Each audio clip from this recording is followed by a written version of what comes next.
And we're live. Hello, everyone. It's a glorious Saturday morning, and it's nice and cool. I forgot to mute my stream again. Sorry. There we go. One of these days, I'll be a professional streamer, or at least not completely incapable of doing my job properly. So I hope everyone's having a great morning. I'm Katie Quixotic. You can find me everywhere as Katie Quixotic. I will be DMing today, and I'll let everyone introduce themselves. Hi, I'm Carl, and I play Lafcadio Whitehorn, the Tabaxi Warlock. Period.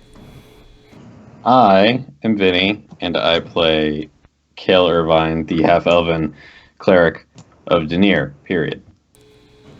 Hi, I'm Casey H on social media, and I am playing the Hobgoblin Azamar Champion Time Warrior. I'm playing Heckler, Big Trap, Fire, Chicken, Stew, Fight Storm, Slay of Shadows, Nos the Boss, Neverwinter. Period. Hey everybody, I'm John. I am the dwarf from Marabar, master of the axe, enemy of the drow, traveler of the plains, destroyer of shadows, deliverer of certain death. I am the one and only Wampum Thunderberry. Period. Hi everyone, I'm Graham. I play your friendly local Shadar-Kai Necromancer, Tazlin Evrio. Friendly local Shadar-Kai Necromancer. Everything about the two sets of descriptors there. That's wonderful. Well, thank you everyone for joining us today. Do we have any housekeeping or anything? Oh, we're going to be off for a couple of weeks at the end of the month because I'll be otherwise indisposed. So as far as I know, currently we won't be having a game on the 1st, or not the end of this month, the beginning of next month, the 2nd of November or the 9th of November. I don't know if you guys are going to do anything. We kind of talked about that, BB, or whatever. I'd mentioned it offhand. I think only to Carl, just kidding. So I won't be here anyway, but something might be happening. Who knows? And I think that's pretty much it, right? Cool. So let's jump in. I'm going to ask you all after the festivities of the evening, unless there's anything in particular someone thought of between last week and this week about what you would be doing during the celebration, then I'll just ask you how early you each wake up.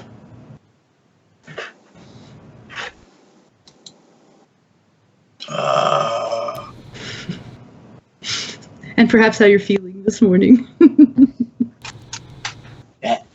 That's the same word. Okay, that's fair. Who do you think would be awake first? You don't have to give me like a specific time. I guess Tazlin. I should say Tazlin.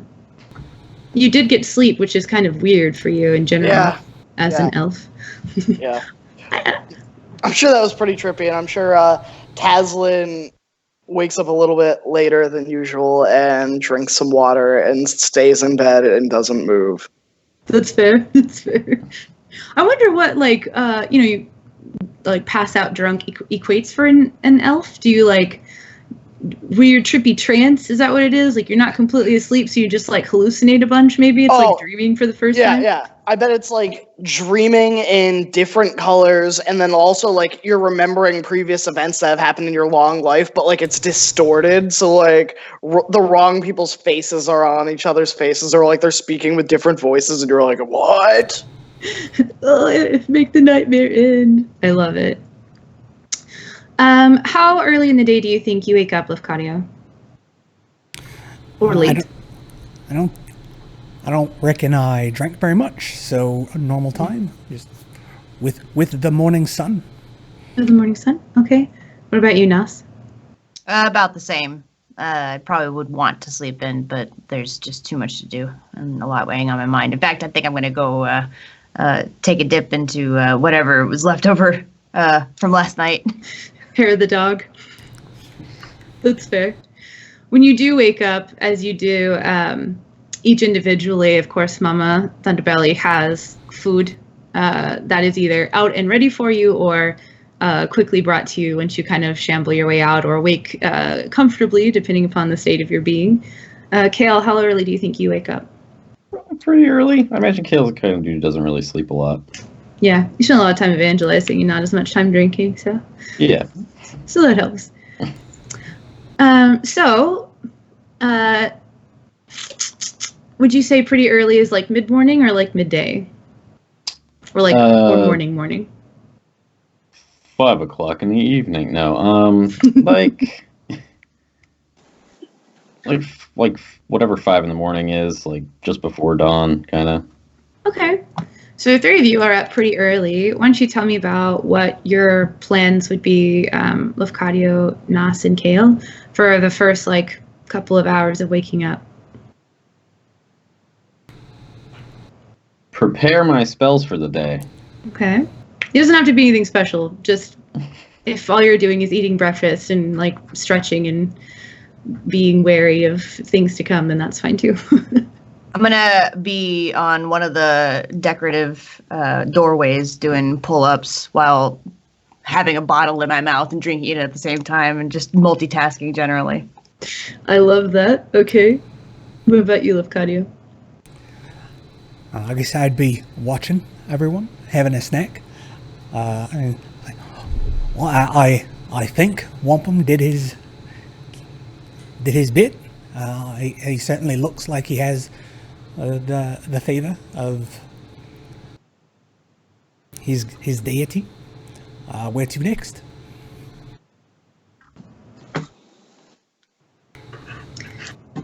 And no one answers. Oh, okay. I was gonna say. I will have a proposition. I guess I can just add a character. I can prepare spells later and pretend like I did it before. Yeah. Yeah.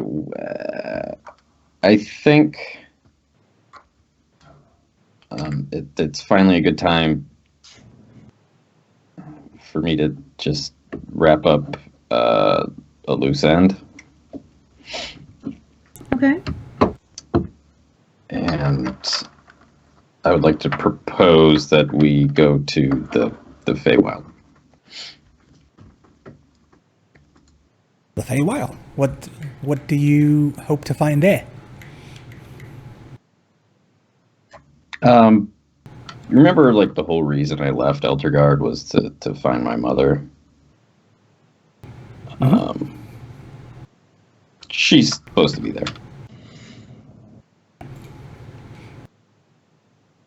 Do we have any leads or allies that we can use when we get there? Or is this gonna... Raziel's there. I'm sold. The end. Can't think of any other allies off the top of my head. So you're all sitting around having this conversation, and Wampum and Mirabar, how would somebody typically approach your house? Do they just knock on the door? Or is there a bell? Yeah, actually, no, they would just knock on the door. Okay. There's a very soft tapping on the door that's not necessarily like imperceptible. You can hear it, but it's almost like very tangibly timid. That be not a dwarf knock. And, Are you yes. expecting anybody? No, not today. I'll walk over and open the door. Okay. You open the door and you see a tallish, very beautiful woman, maybe elven, maybe human, a little hard to tell. She has curly, very, very white, shiny hair. She has a bow on her back, simply dressed like field armor type situation. It looks like very finely crafted armor, and it's obviously tailored to her, but it's not necessarily overly remarkable. In fact, it's really muted, earthy colors. And she kind of stands there with her hands together and says, I'm sorry to bother you, but I heard that there was a powerful healer in the area, and some people had mentioned seeing someone around this area recently, perhaps at the celebration last night. Do you happen to know who they're talking about? I do. You be talking about Cael. So, how important is this? Well, I came here a few weeks ago because I'd heard that a terrible sickness had befallen some people in Mirabar, and I have some talent for healing. I kind of always have. And I wasn't able to help in the way that I thought that I should have been able to. And it's been very confusing. I went off in search of ingredients, thinking perhaps magic wasn't the answer, and we've just been a bit stumped, especially for Vika and Mora, and he walks into town and is able to cure them on day one, and I just would like to talk to him, if that's okay. Wampum will step and open the door wider and invite her in. Thank you. And as she kind of like nods her head, you see a tiny little head poke out from behind her, like a child peeking around. And there's this really pale lavender tiefling, it looks like. Tiny little horns just starting to grow with big dark curly hair and big hazel eyes. And she looks up at you. Ooh. Well, how are you, small one? I'm very good, thank you. And the older one starts to walk in. She says, "Come, my lily." And they kind of trail in, sort of like not hesitantly, but really lightly stepping and respectfully and aware of the fact that they're probably interrupting something. And she kind of stands there with her hands together. Sorry for how. The fire alarm is going off down the street. Oh, no. I'd mute if I wasn't talking.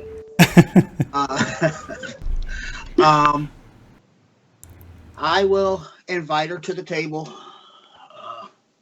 Have you eaten? Not yet this morning. Mama, we need a plate. Thank you, that's very kind of you. And I'll excuse myself and go outside and use the stone to call Cael. Okay. And she goes and if you gesture at a place in the table, then she'll go and sit there specifically. And if you didn't gesture at any particular seat, then she'll just kind of stand nearby until Mama comes in and places something down for her. And you find as you go outside that the little one has kind of scampered away and has like kind of like peeking around a corner at you. Like very curious, just like she has a really sort of like mirthful attitude, and so it's just like this sort of like childlike curiosity peeking around at you. So it's a stone ascending, right? Mm-hmm. So Cael, Elf needs to see you at Mama's house. She has a small tiefling with her. Come as quick as possible. Wampum receives a response. Okay. I love it. So she has come and collected the child, and they have gone inside at the table that Mama has set for them. She placed 2 plates down, one for the older woman and one for the child, and there you can find them there when you arrive, Cael, or if you want to come back and speak to them, Wampum. They're just gonna like wait patiently until someone addresses them. I'll come back in and let her know that Cael's on his way. Oh, thank you very much. Please make yourself at home. And they eat and talk quietly. I imagine we're not staying really far away from the Thunderbelly place, so I don't know that Cael would move with the urgency that Wampum made it sound like he needed to move with. Just kind of walk over there. Okay. So some time passes and you make your way kind of over there, and she won't have done much or gotten up or really moved. She's just kind of patiently waiting. So depending upon how long you take to get there, or if you tell any of your compatriots and they come with you, then you'll just show up and there'll be a woman sitting at the sort of like, I guess like dining table waiting for you. I like to Okay. think that we were talking about his proposition, so I'll Yeah. be tailing along. Yeah, I would have told everybody as soon as I got the sending, like, oh, hey, Wampum says I need to help some person at his mom's place. That's good. Sounds wonderful. So off we go! And then we go off, and we get there. And I Okay. walk in the door, and I guess I would still, like, I would kind of have some sense of urgency once I get to the door. Hmm. So I open the door, and I'd be like, all right, who needs urgent help right now? What's... Wampum will take the pipe out of the side of his face and just nod towards the female elf. Oh, hello. I'm Cael Irvine. What can I help you with? And she stands up really quickly and says, I'm so sorry to bother you, and thank you for coming. I've been here trying to help with the sickness that you've encountered, and nothing has really worked so far until you came. What magic did you use to cure it? Well, I'm a cleric, actually, of Denier, the god of all glyphs and writing and stuff like that. And Denier saw fit to bless me with the knowledge necessary to help your people. I've always had an aptitude for healing. I'm quite good at it, actually. It's one of the reasons that I came here to help. In the Temple of Helm, I kind of travel from one to the other after a time. And I've tried anything that seemed like it should work, even fairly high-level magics. Was it a unique spell that you have learned in your travels?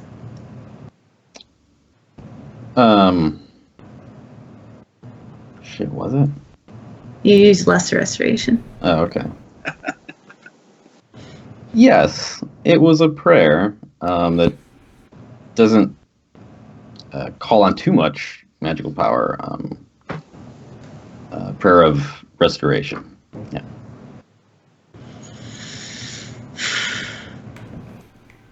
I tried that and it didn't work for me.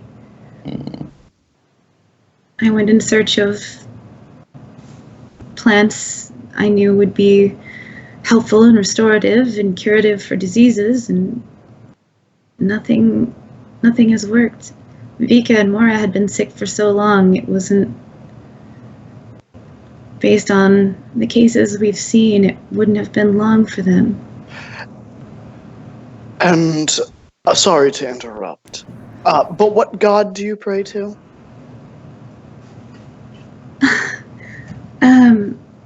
I don't directly serve a god. I've kind of picked things up along the way. I suppose you could say that I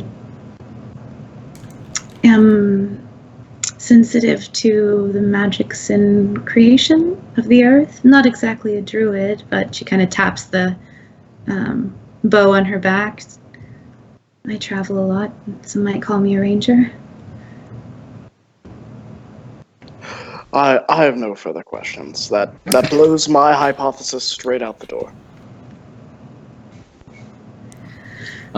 Perhaps you might try beseeching one of the deities of the forest, like Maliki or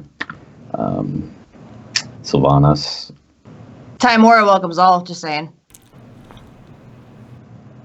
There have been many healers have come through in search of an answer. They served many of the temples here, and nothing has been successful. I have gone into the forest and have not only looked for ingredients, but have tried contacting gods. I'm not as devoted or religious of a person. I don't think that I'm the sort that they would answer. Could you teach me the prayer that you used? Is that something anyone could do? I believe that, well, anybody could recite the prayer, but whether or not a god will answer it with their blessing is more a matter of faith than anything else.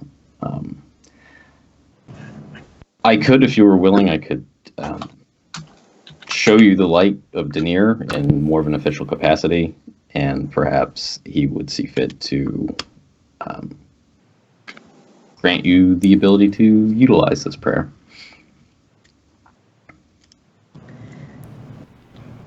If Denier is the path to ending this plague, then I would gladly dedicate service to Denier in order to help the people of this city. Well, as much as I and Denier would appreciate new converts, I feel I should be, I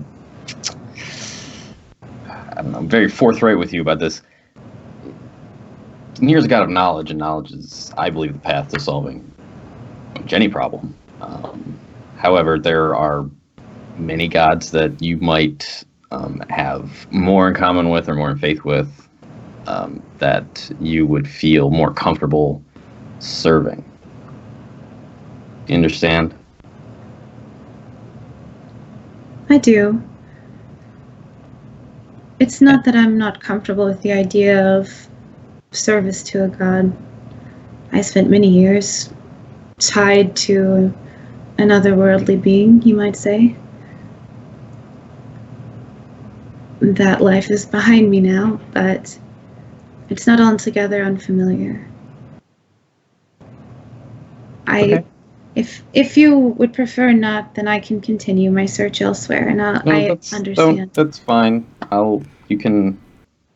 would love to help. And Cael will get. I guess what? Lafcatti's he's gonna clear his throat and try to get Cael's attention. 1 second. Kind of busy. Of course. Yeah. Thank you. I'm sorry. What is your problem? Mate, I know you're humble and all, but I think you're really great, and it's possible that the things that you're able to do sometimes is just because you're so awesome. It sounded like she said that she tried that spell, and it might be the case where if you show her how you did it, she's just going to have the same result because she's not as powerful as you are. And if that's the case, then that might it might make her feel like there's something wrong with her. Not like I'm kind of getting that little bit of a vibe that's already where she's at. That like there's something she's not up to the task of healing. At least this particular affliction. I guess I'm just worried that if you show her how to do it and she's still not able to do it, then that will cause more harm than good. So, how extensive is this healing that you require? Are you asking her? Yeah. It's hard to say. There have been several people who have fallen ill. All we know is that there was a shared sort of dream that many people had one night about a roiling darkness, and many people woke up sick with this horrible cough. And it seems to spread not necessarily by physical contact, but by being in the presence of another sick person if you don't safeguard yourself in common medical ways. Helps. So are we just talking one or two individuals, or are we talking more than quite a few? Collectively across the city and in all the temples, currently I'd say 30 to 40. And what did you say your name was? I believe I may have missed it. Oh, I don't think I did. I'm sorry. I often go by D. D. Well, I wish you the best, D. I draw the line at roiling darkness. I'm sure they will help you, and I'll get dragged along, but it's a little above my pay grade and knowledge base for infectious dreams. Taslin, I think Yes. the outside is calling you. I think so as well. I'm gonna get up, grab my water that I've been sipping on, and walk outside. I do kind of think that there is something to not praying to nature generally, but praying to a specific deity. There's some stuff that's kind of happening on a cosmic scale right now. It's not nearly as frightening or terrible as like the spell plague or the time of troubles or anything like that. Not anything like that, but there is a little bit of shifting going on, and it may benefit you to specifically reach out to the deities that we know are actively working to protect against what I think is happening there. Hi, I'm Nos, by the way. Nice to meet you, Dee. Oh, it's very nice to meet you. I really like your hair. It's very pretty. Oh, thank you.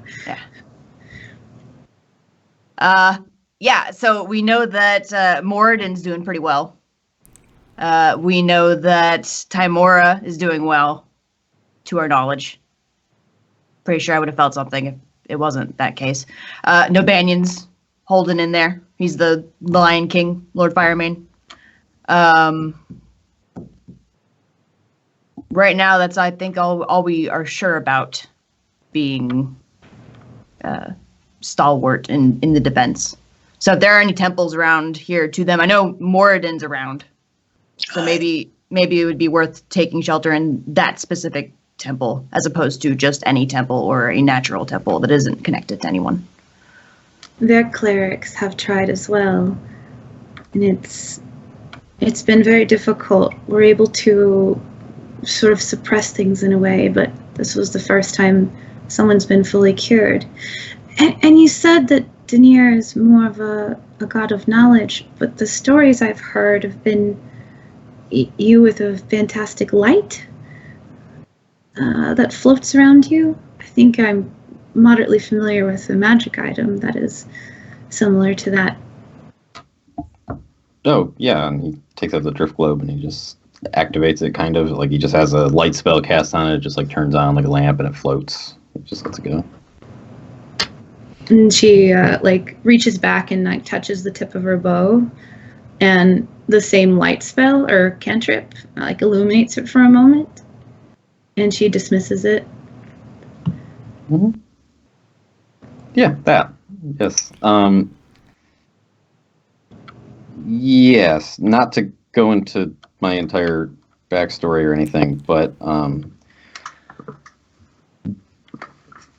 I wield the power of the light in Denier's name to smite his enemies and the enemies of good and just gods everywhere. There's a lot of issues going on with shadow stuff at the moment, and Denier deemed that these powers would be more appropriate for me to use in his service. The light combating the darkness. That makes sense. Right. It flows. However, chiefly, Denier's god of knowledge, and that sort of knowledge is what would have enabled me to figure out what the cure for this disease is. Perhaps it's the combination of the light from the god of knowledge. Perhaps. If you would, after hearing all of these things, like to dedicate yourself to the service of Denier, no promises as to exactly what rewards you might get, because faith isn't something that you should go into expecting rewards. But fortune does favor the bold, just saying. I'm just going to, okay, you continue. If you would like to dedicate yourself to a service, I can perform a short ceremony here. It won't take very long.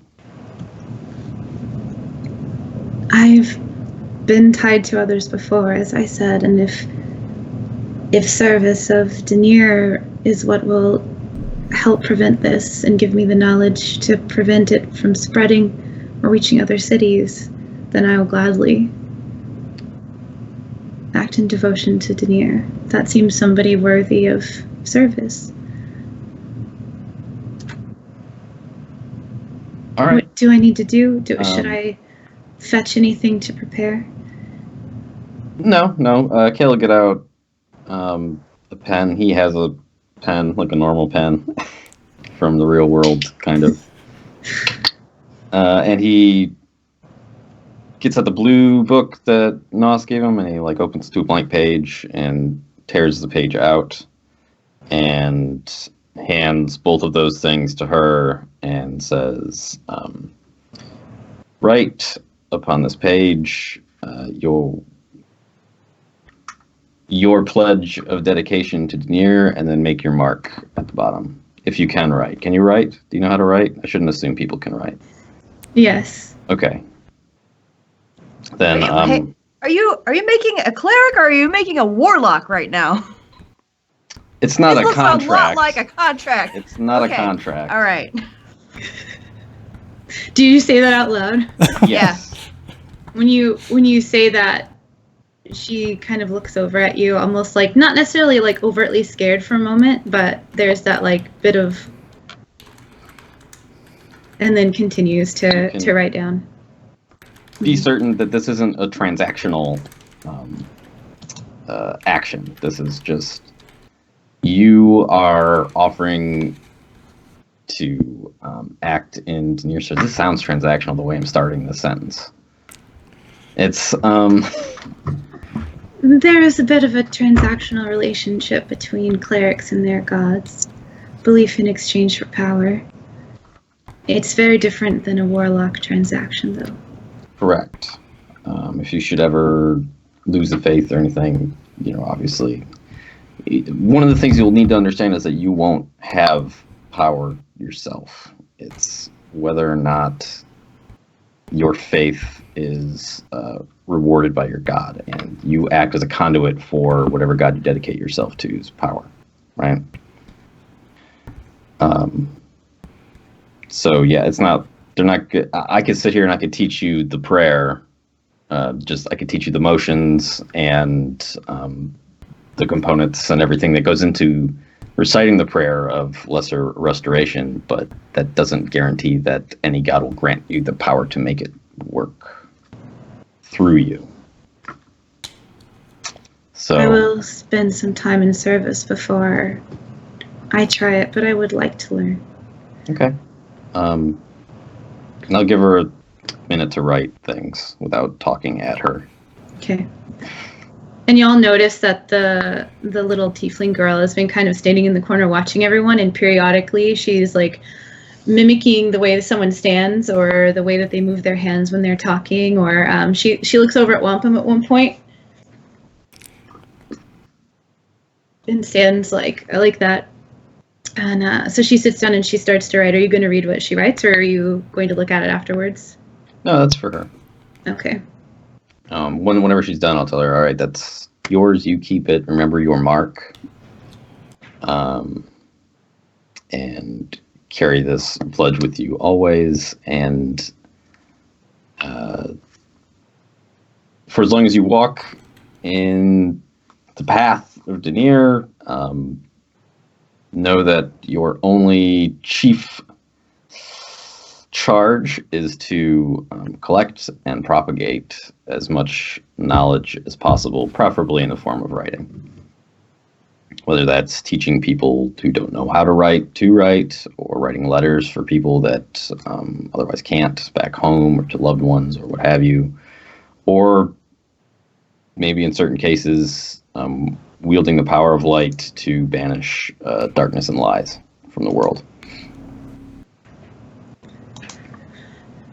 I've spent a lot of time traveling and have learned many things. I think that this coincides with the life that I live fairly easily. And Great. finishes writing and folds up the piece of paper and kind of puts it in like an inner pocket, like a flat one, so it doesn't like get wrinkled or anything. How old is the little tiefling girl? Or how old does she look? She looks about 5'6". Yeah. While this is going on, I pull out a gold coin out of my pocket, and without saying anything, I just walk up to her, and I show her the gold coin, and then I do one of these, and I make it disappear, and then I reach behind her ear, and I say, and I give her the gold coin.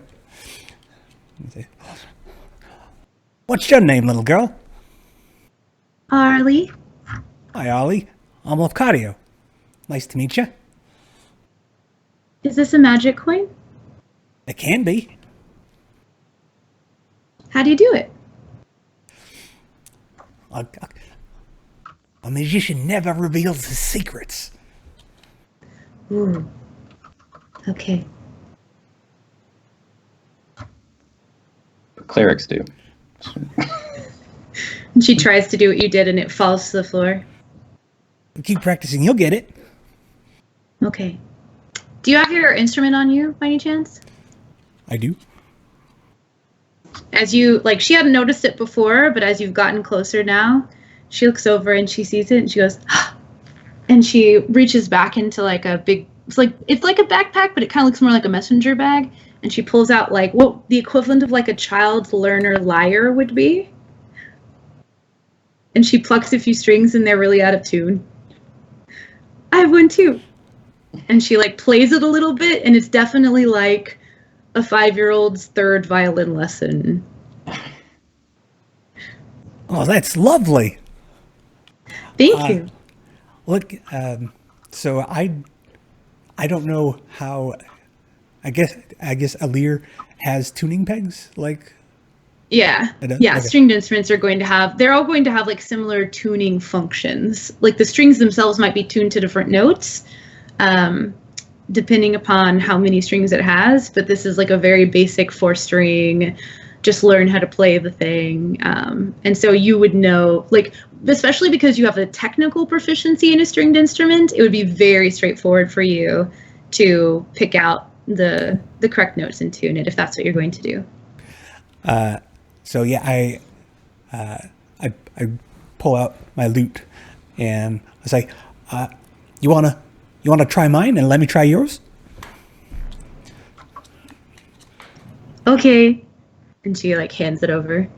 All right, so we trade, and I see what I can do about tuning the lute or the lyre to be more playable.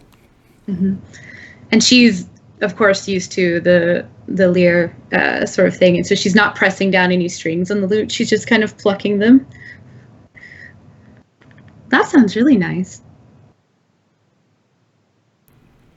So I do what I can to show her.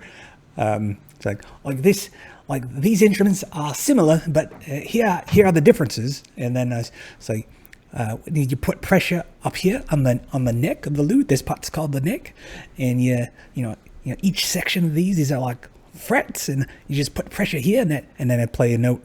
So and I let her pluck the note while I'm pressing down the string, and I move my finger up and down the string so she can hear the difference. So like that's how that works. Oh, that's fun. Mama, can I learn this too? And she's kind of sitting at the table, like leaning on one hand, watching the little girl, and she's like, maybe someday, one at a time. And she'll continue plucking for as long as you're holding it in front of her. Nas, would you like to say something? Is Taz still in eyeshot? I think Taslin probably walked out the door, and he's like within maybe like he probably waits like 2 or 3 minutes after walking out, and then he's gonna start walking towards the library because he thinks that maybe this is some sort of creature that's influencing these people, and so he's going to kind of look up some books. Oh, okay. But he'd probably be there. This has only been like 3 minutes or 4 minutes, so he'd He probably is there with Yeah. an eye shot. Okay, so I'm gonna walk over to him, and while he's facing inside, I'll be facing outside, and I'll kind of stop shoulder to shoulder there and whisper, "Are those real people?" Are these two real people? Yeah. Are they illusions? That sounds like a perception check to me. What's that? Do you want me to roll a perception check? I think for illusion, it's usually investigation. Oh yeah. So I have a pretty high passive, but let's roll that investigation. Roll that beautiful investigation footage. Yeah. All right, investigation. Here we go. That 22. nice. You've gone back inside, or are you like peering in through a Well, window? I think kind of Taslin's thing? outside the door, right? We're in a doorway. It looks Yeah, like. Oh, okay. So yeah, you're watching and you kind of peer at them, and just being like a naturally magically attuned person, somebody who spends their entire life dedicating to the study of magic, you can tell that they're not at all like illusionary in any way. These are two very real people. You do detect, just in general, even without an Arcana check, that she has a very magical presence about her. Somebody who is a caster and probably a very skilled one. And as you're kind of like investigating, I think that's something that you could easily pick up, but there doesn't seem to be any like illusory magic going on. Do I have a measure of how powerful a caster she is, or just That would be I an know Arcana that she's check. okay? I guess I will roll that up. Mm-hmm. Because she did say she was a ranger, so I wouldn't expect a ranger to necessarily be highly skilled in Arcana or magic uses. But 14. But I'll use my inspiration on this because we got it from person, and if I don't use it, I'll probably end up never using it. Okay. Thanks, fool. Yeah. Thanks, Phil. So 19. Okay. So it's interesting. You can tell that she's definitely a ranger. You can tell that as far as rangers go, how familiar with rangers in general would Taslin be? Raziel is kind of a ranger. Okay. So, this is a yeah. powerful ranger. This is a highly skilled, very advanced ranger. It seems like, based on what she has already said, and just the talk of medical knowledge and stuff, and the general magical presence about her, she's about as good as rangers come. Maybe not like the most high-level person you've ever met by any means, but in terms of ranger magic, she can tap into all the magics available to a ranger. Okay. Taslin will lower his voice and lean real close to Mouse. They're not an illusion. And she does seem...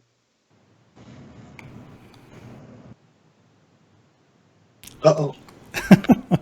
He's really carefully choosing his words, you know. Or he's about to spill the beans and she casts a whole person on him so he couldn't talk. Make a wisdom save. No, I'm kidding. Oh no. Oh no. So when Yeah. when the little tiefling asked the ranger if she could learn the instrument, Carl is trying to remember if she said "mom." Did she address the? She said mama. She's mama. Okay. All right. Oh, So did I crash? Yes, you did. Yeah, everything froze, and I was like, wait a minute, I'm going on a monologue here, and everyone is where did I cut off at? Well, she's not an illusion. Okay, but I suppose she's a capable ranger in her own right. I suspect that this ailment is either caused magically or some creature is influencing these individuals. I intend to go to the library and read up on dreams that you have. Okay, thanks, Taz. Pat him on the back. All right. And Wampum will take Yeah, as all this conversation's going on, Wampum will take a minute and he will use his ability to know your enemy. Ooh, yeah, okay. Let me So go. Yeah, go ahead and tell me what it does. let's see. I know. I'm not sure how many of these I get to choose, but I can know strength score, dex score, con score, armor class, current hit point, total class levels, if any, and fighter class levels, if any. Okay. So, given that this has been a long enough exchange, I think it only takes a minute for you to do your observation. You could tell, let me scroll down to features here. Know your enemy. There it is. Strength score is a 15. Dex score is an 18. Constitution score is a 16. Armor class is a 15. Current hit points 157. Total class levels 17. 0 fighter class levels. Okay.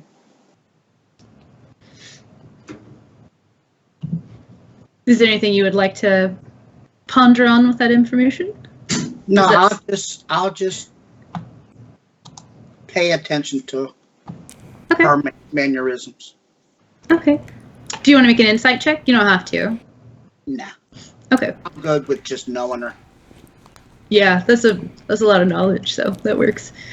So I think last she was like plucking your lute strings, right? The little girl was of Kadia. What do you do after you kind of play around with that for a while? I'll finish tuning up her lyre and lyre, and I'll play just something sufficiently impressive so it sounds it shows off that it's tuned, but it's impressive enough that she's like, oh, I have this amazing thing that can play this amazing music.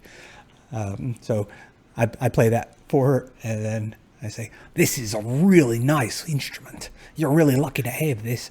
Your mother takes good care of you. And then I'll hand it over and see if I can get the lute back.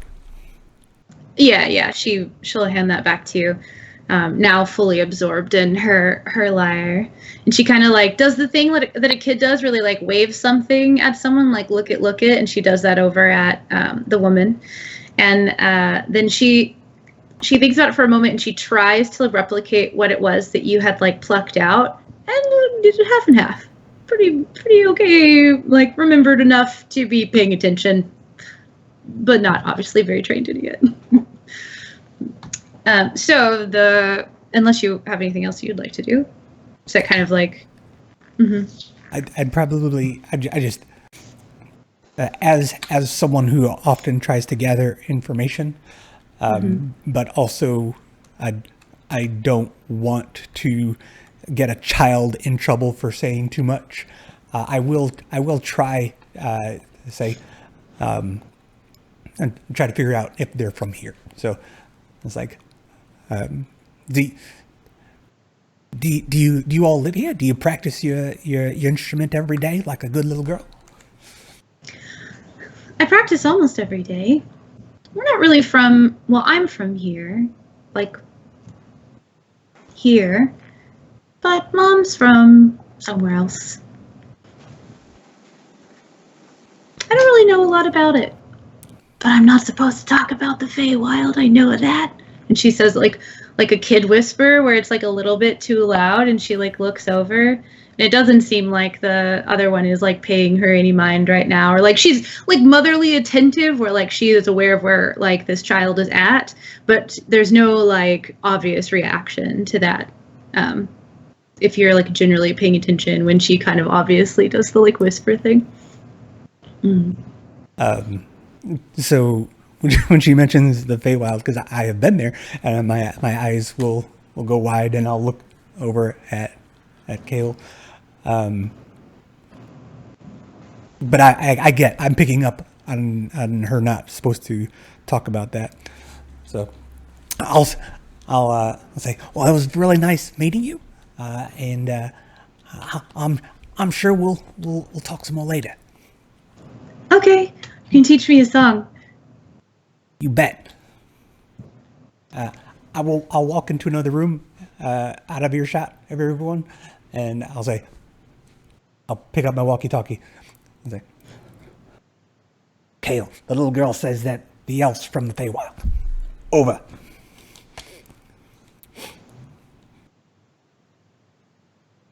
So she has finished writing and has like put away this piece of paper, and she looks up at you, and if you have time, if this is a good time, then I would be happy to learn the prayer that you mentioned, and of course I'll work on coming up with some acts of service first, obviously, and then just to have the knowledge, if that's all right. Well, in truth, it is up to Denier to reveal that knowledge to you. Right? That makes sense. So,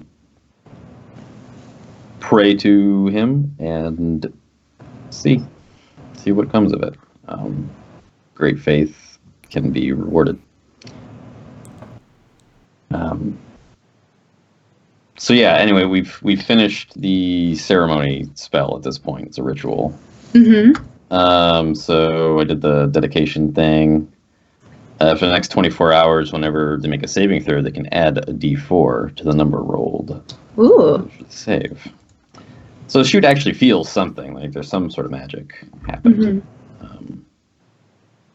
Would you say that it would have any kind of visual component to it, or would it be more just like the internal sort of feeling that somebody who has a relationship with a god would? Yeah, that second part. Okay. Yeah. Because I think it's better if, I don't want to, we don't need to get into the whole explanation. No, you can explain it. I'm interested. I think it's better, it's more, it's more interesting if people's faith comes from, actual faith. It shouldn't be, it's not evidence-based, right?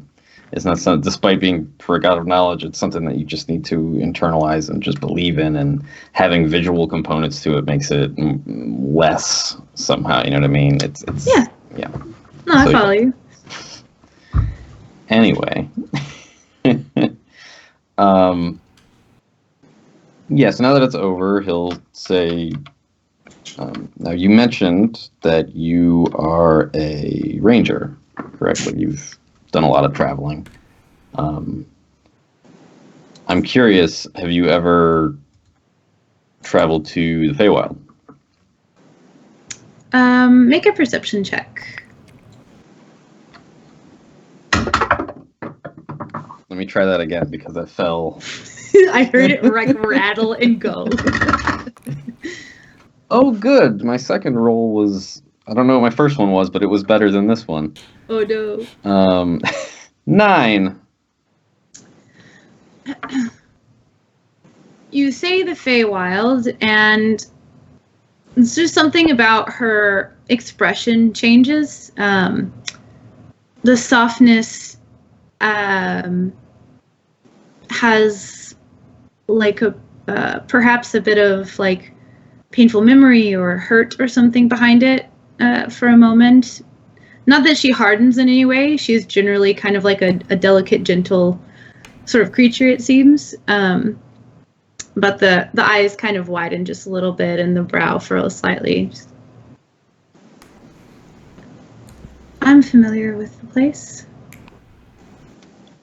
I ask because I'm actually looking for someone who, last I heard, was there. Have you ever met an elven woman named Serial?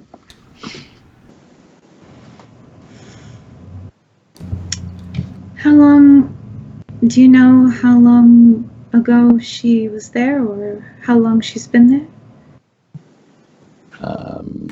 I don't know for certain how long she's been there. I would say as far as I know, it could have been for the last half century. It could have been much shorter. But I asked yesterday, I believe, was the last update I got, and she was supposed to be there.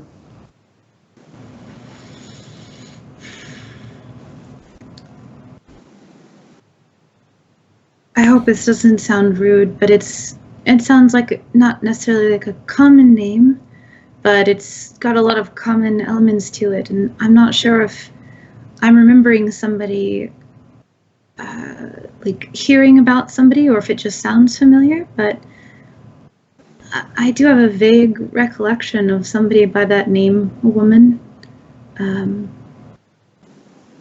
Perhaps more of the moon elven variety? Yeah, she would look kind of like what's going on here. Ah. I don't really remember much about what she looked like, but I remember hearing that name around the city. Somebody of note, perhaps? If no, for what? What's the note? General skilled warrior type? Okay. And you said around this city, or what city are you referring to? No, the largest city in the Feywild. Out of character, would I know what that is? I feel like Someone as learned as Cael probably would know. Can't remember the name myself. It's like Sil something. I'm like, I need to go like Google this really quick. I'm pretty sure it's like Sildren Feywild City. I had this written down somewhere, or I thought I did, and it's not currently in my notes apparently. Citadel of the Feywild. Wait, Feywild locations. Here we go. Sometimes I can't remember if what I'm remembering is something from another campaign I've been in, or if it's real. That's always the worst. Yeah. I'm just like, oh no, brain. I think I was like thinking about this at work and wrote it down. Wait, here we go. I want to say, oh, here we go. Okay, there is an S city, but Mithrindane, I think, would be the one that I was thinking of. Once a great fortress, blossomed with beautiful Adran forest cities, buildings seem to grow naturally on trees. Yeah, I think that's the one I was thinking of. So it's probably not like the largest necessarily, but it's one of the big ones. It was once a great fortress.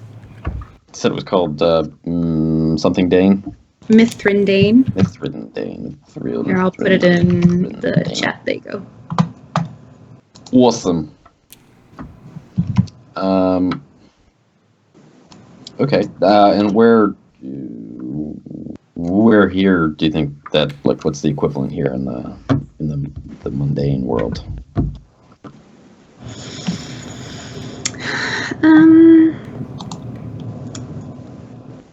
Probably somewhere near the high forest. Are you planning on heading into the Feywild? Yeah.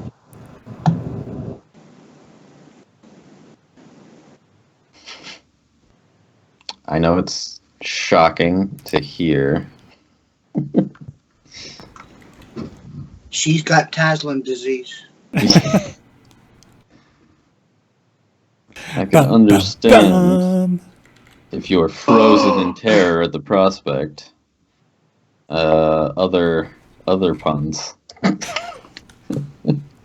What's funny is her captioning still works. She says, "I froze." Oh, it does. Know. Yeah. Shit, yeah. I'm gonna look at the stream to see.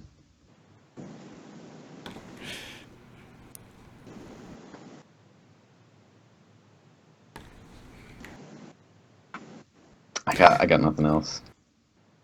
So in another game, I'm going to be a Kalishtar, and the ability to telepathically communicate. I think it's going to be so helpful. Oh yeah. Welcome back. And I'm back. Thank Hi. you. I was like, well, it's going to be one of those days. Apparently, it will continue. Oh man. Oh no.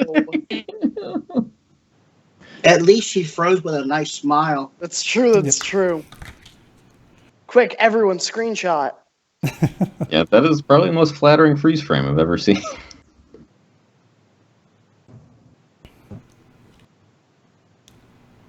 Welcome back. Welcome back. It's like I can't even move the Skype window or it crashes. So it's just going to be chilling there in the middle of a screen in a really inconvenient place. This is fine. Mine used to Alright. crash every time I minimized it. It would just close out Skype. Yeah. I'm not even minimizing. I'm just literally trying to like move it far enough over that I can still see my notes. Nope. That's fine. Everything's That's fine. really weird. Yeah, I don't know. It's weird. It's fine. We make do. I don't remember. Oh, Mithrandir? Mithrindane. Mithrandir is Gandalf. Oops. Yeah. I was like, this sounds familiar to me. That's why. Mithrandir. Yeah, and it would probably be somewhere near the High Forest, I think she said. Okay, and she asked if I was going to go there, and I said yes, and then she froze terror at the prospect or something.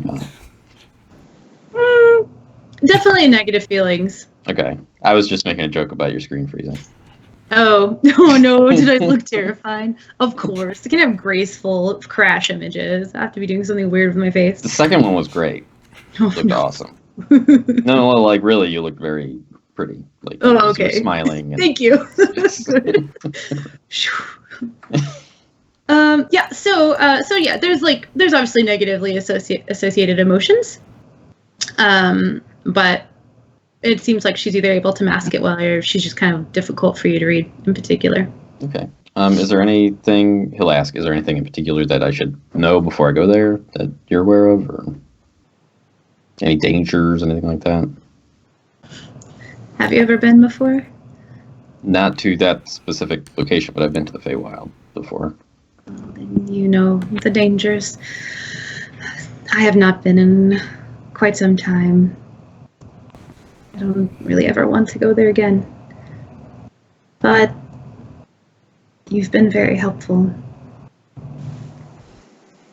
I have spent time rehoning my skills. My skill set has changed over the years drastically.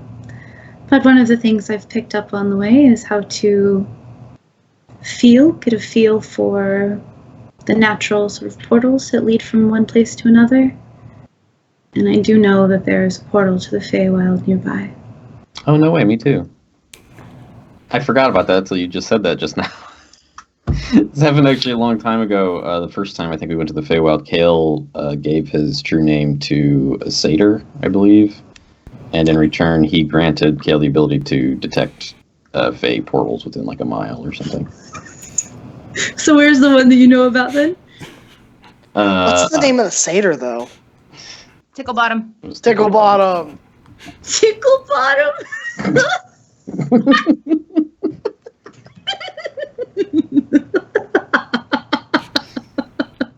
Who came up with that? Oh my god. Can you imagine living your whole life going, yeah, call me Tickle Bottom? I guess in the Feywild, maybe it's, Yeah. chill. Maybe they're into that. Sorry, where's the portal at that you know of? Well, that would be up to you, unless you're asking me to just kind of make it up on the spot, because I could do that Oh. too. So, like, Cael knew where a portal was, but none had ever been given to you? No, like he can detect them. You know what I mean? Kind of Oh, like okay. how Horizon Walkers can. Yeah, like how Horizon Walker Rangers can Yeah, detect. yeah, sort Okay. of. Not Yeah. as good, I don't think, and it's only Feywild portals. But Did you tell her that you could? Oh yeah, I can do that too. Or was that more of an out of character realization? You can say either. it was both. Okay. We'll go with both. Oh well, I guess I can't really help you very much then. Oh, don't do that. You've been extremely helpful already. Yeah, just it's all good. We don't need anything else from you. I won't pry into your past, even though it sounds very interesting. That's up to you if you want to share. I'll totally listen without judgment or anything like that. But until then, just whatever. Just do your thing. You do whatever you feel like you need to do. I don't have any more questions for you. Obviously, if you need anything, beseech Denier, and he may send me to help you, or he may just help you, or he may send someone else or something else. I don't know. Other than that, I'm gonna leave, I think, soon, unless there's anything else you need from me right now. Oh no, you've been very helpful. My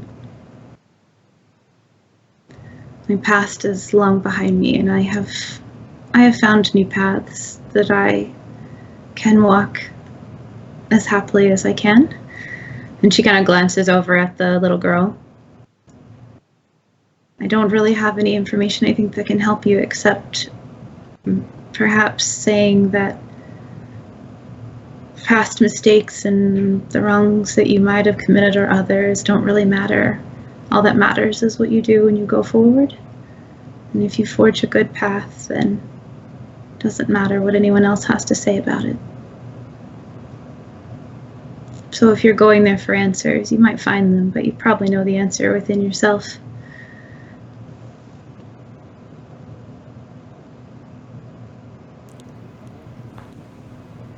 Okay. No one goes to the Feywild unless they're looking for something specific. Yeah. If there's anything else I can do to help, you've all been very kind. And if not, then I know that I interrupted, so I'll leave you to your day. Okay. Cael stand aside to let her go away. So I'll have, I did the walkie-talkie thing, but I didn't walk back into the room or anything, but I am standing in earshot. So as Cael steps aside, I will step right next to Cael. It's like, again, trying to keep my conversation private. It's like, aren't rangers good at helping folks find stuff? Maybe we should ask her to come with. She said she doesn't want to go back to the Feywild. Just let her go. But sometimes people just like to be asked. It's one of those things. Like, and sometimes people don't like to be asked. If you want to ask, go ahead. I'm not going to stop you. I just think it would be kind of rude after she said specifically she doesn't want to be there anymore. All right. Well, I wasn't here for that part, so I can pretend like I didn't hear it. Excuse me, ma'am. We're headed to the Feywild, and I couldn't help but understand that you have a particular set of skills, and that set of skills might be useful for us when where we're going. So, do you have any objection to helping us for a little bit of time while we dip into that very interesting and exciting realm?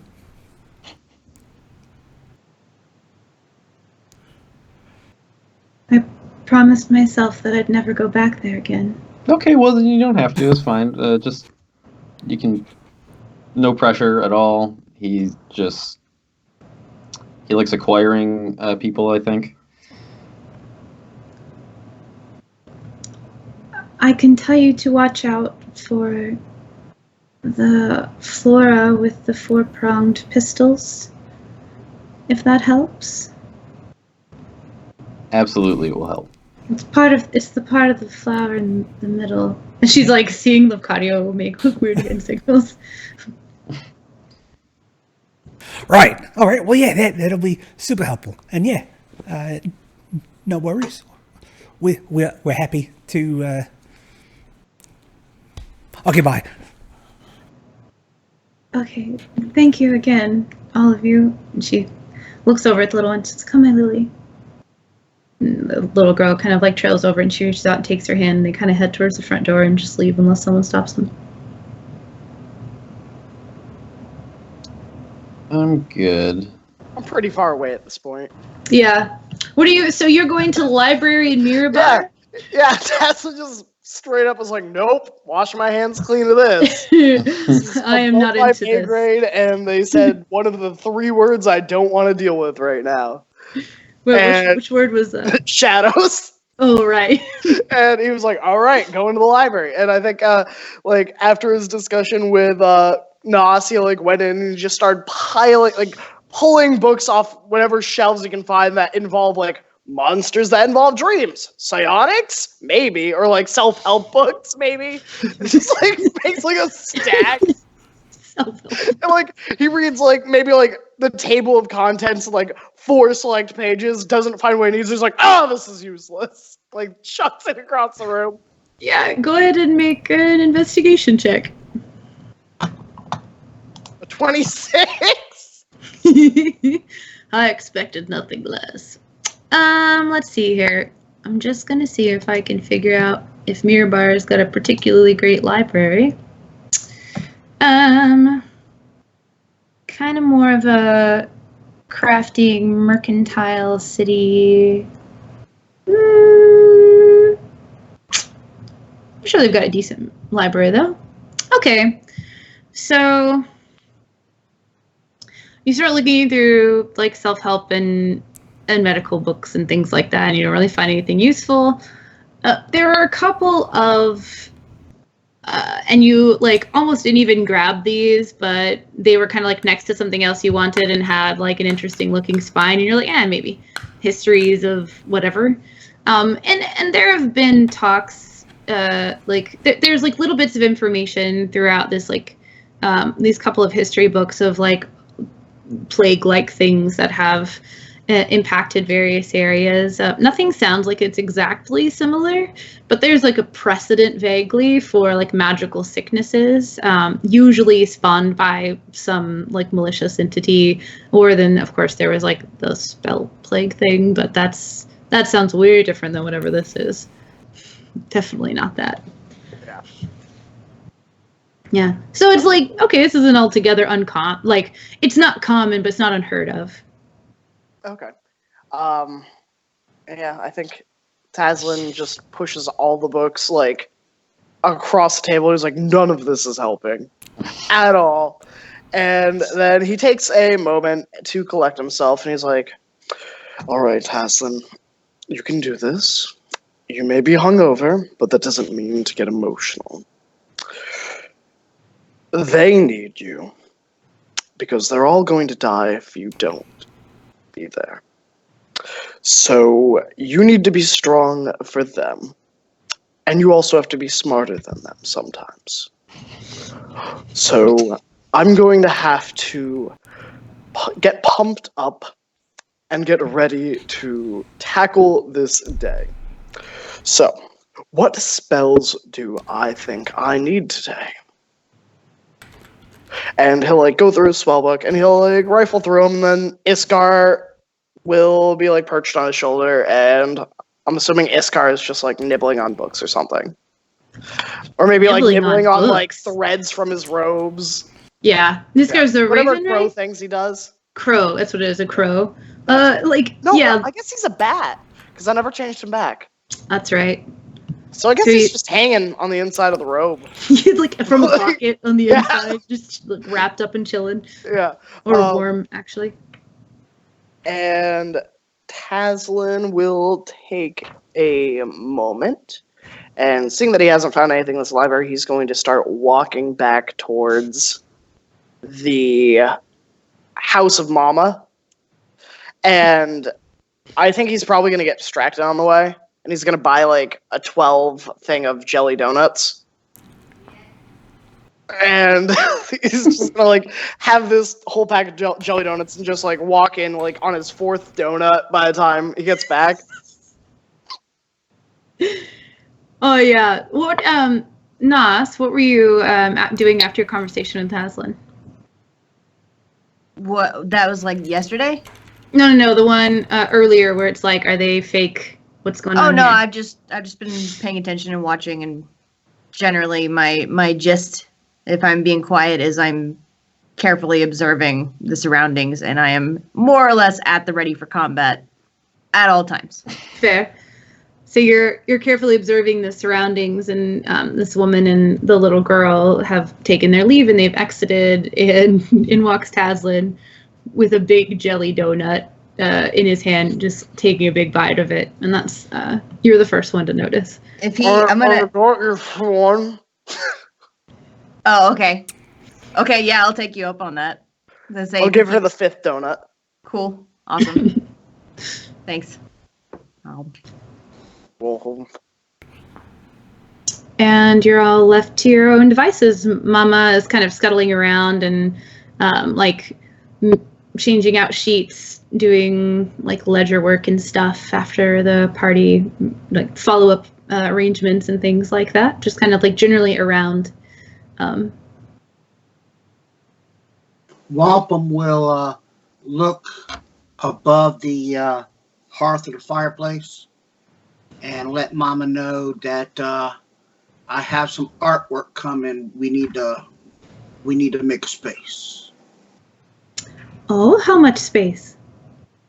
Enough for a nice sized battle axe, I believe. Okay. And she comes and stands next to you and starts looking at it. If we move this, do you want it sideways? Do you want it up? What are you thinking? You know I'm not good at decoration. Okay, I'll make the decisions. As you should. She gives you like a pat on the back and squeezes your shoulder. And then I'll be back a little bit. I need to go visit the forge. So he's going to leave and go to the forge and pick up the two axes. Tazlin will go with him to get his robes. I will take 2 more donuts before he goes. Oh! My bounty. These are for me. I swear. Tazlin will also... if we're leaving immediately, Tazlin won't cast water breathing on everybody. But maybe he'll do that later. Maybe later. Okay, yeah, you're able to retrieve the... Oh, go ahead. I would like to go talk to Cael Okay. in a minute. Whenever you want to do that. Yeah, I would say they're able to retrieve their items easily if they have any additional like comments on it or anything else you want to like give to them to work on. Then, of course, if Wampum asks, Wampum gets. So.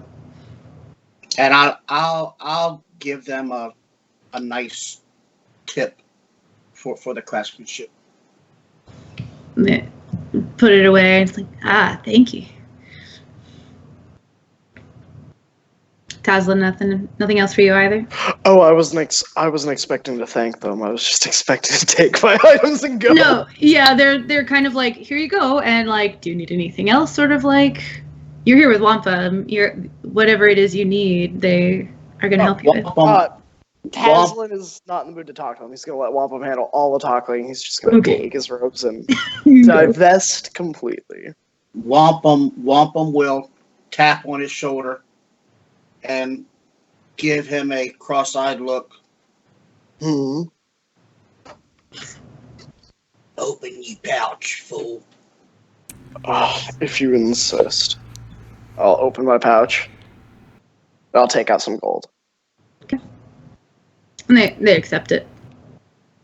And one of them, as they're handing over the axes to you, Wampum, they like explain how they mounted on the bottom and talked about how balancing it, like the way that it's shaped and the way they mounted it, they had to add a little bit of extra on the bottom to kind of like make the weight proper for the length of it now that it's longer. But you know, they've tested them and everything's fine, and it's like finely sharpened, like to a point you could split a hair on it.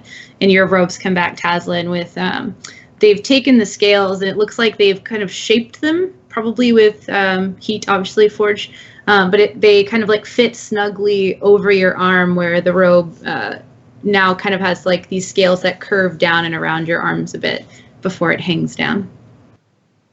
Wampum will take the blast axe and he'll throw it at a beam across the forge, and then it comes right back to his hand. Nice balance. Thank you. Only the best for you? And then I'll turn around and head back to the house. Okay. Yeah, so Cael and Nas would have... Lufcadia, what are you going to do as they go off to go and retrieve their stuff now that Tazlin's back? I'm just hanging out? Yep, just hang out with Mama if I'm still there. Yeah. She's showing him baby pictures of baby portraits. Oh, yeah, probably. He has a beard, like a full beard in it already. Speaking of the mantle, and she starts like talking to you about the little like pictures and all the trophies and like little memories she has surrounding every single like little thing that's placed over it. And there's like the beginner acts, like baby's first act sort of thing. And there's this whole story about like another kid in like their like training or whatever, and another kid tried to like pick a fight, and one of them didn't even use the axe at first, just like knocked him out and then picked it back up or something. It's like really entertaining and funny. And so if you would like to, Cael and Nos, you can slip away or stand in the same room, whatever you would like to do. I'll just approach him where he is and offer a like jelly roll. Sure, but just give me 1 second. Cael's kind of like distracted, and he's looking around like on the floor in the area where the kid and the lady were for anything that was left behind, like maybe like a hair or something. I took my dice. Wait 1 second.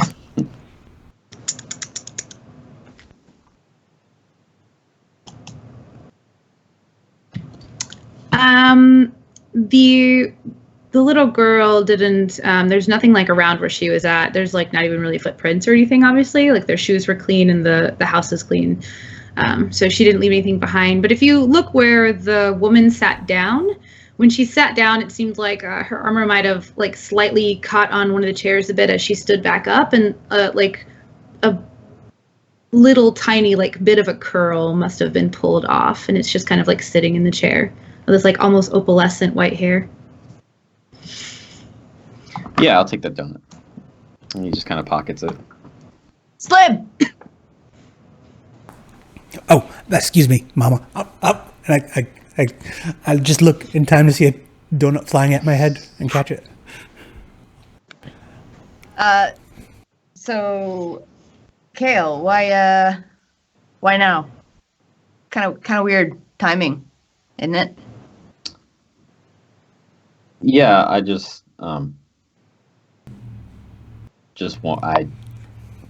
wanted to tie up loose ends before we finish everything up. But that's like tie up loose ends. Why now instead of right before we were about to fight the dragon, or before that even, and a million other times? Do you think we'll be able to find Nier in Feywild, or do you think that's possible? It's possible, sure. I just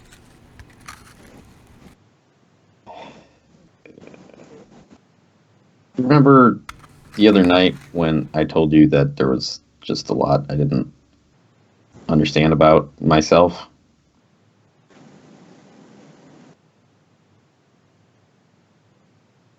I Okay. remember everything All about right. that vividly. Yes. Great.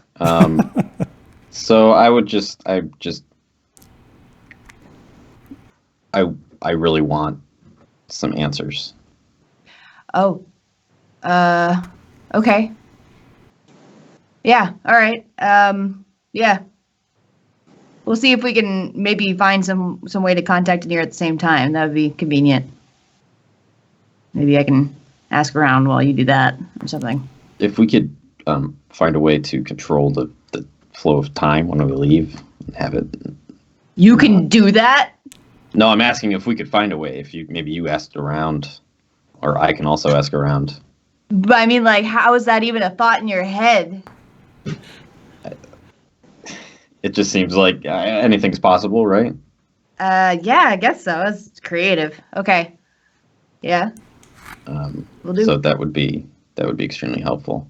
And to the end of finding out some answers, I'm gonna need a minute, and he's gonna like shove the rest of the donut in his mouth and look for an empty room somewhere.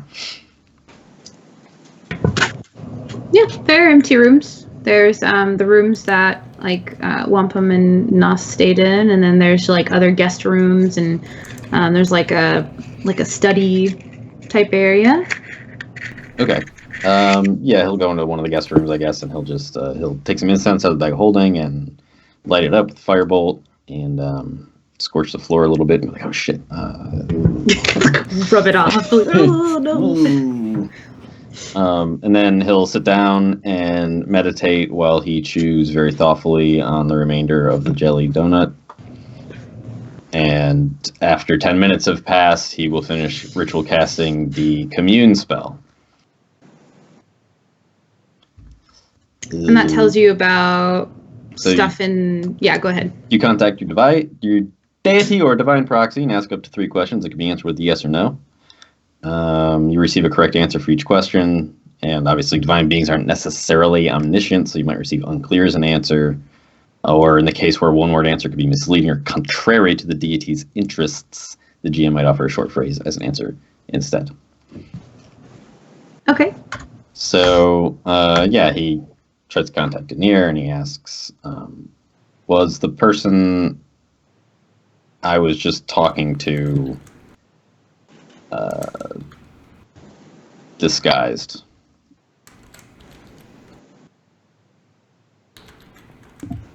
In appearance, certainly not.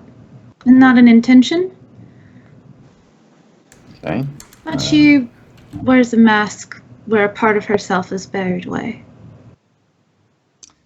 Should I be wary of our association with her?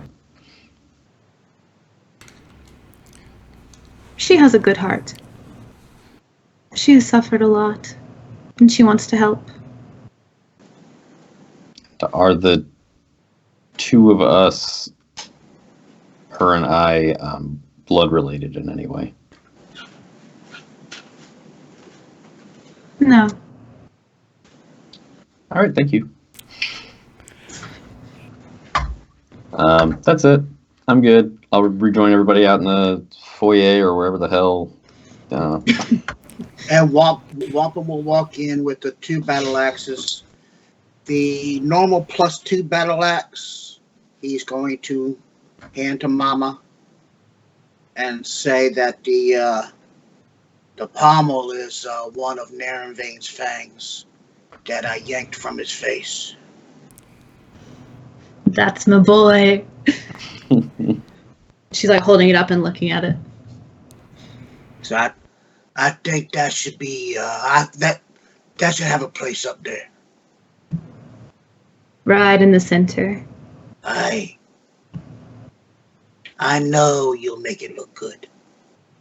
I'll see it done.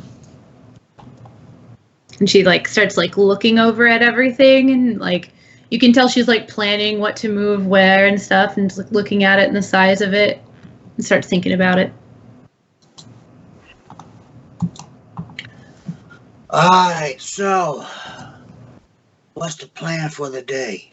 Well, now that we're all in one place, let's all get our daily water breathing. That'll take 10 minutes. Talk among yourselves. Okay, so headed to the Feywild. I'm going to continue and hopefully finish the search for my mother, so nobody has to worry about that anymore. I can assure you I have never worried about that. Since it's your mother, I guess I got no objections. Great. As always, thank you. I appreciate your candidness and candor, Taslin. You're welcome. Also, kind of fuck you too, though.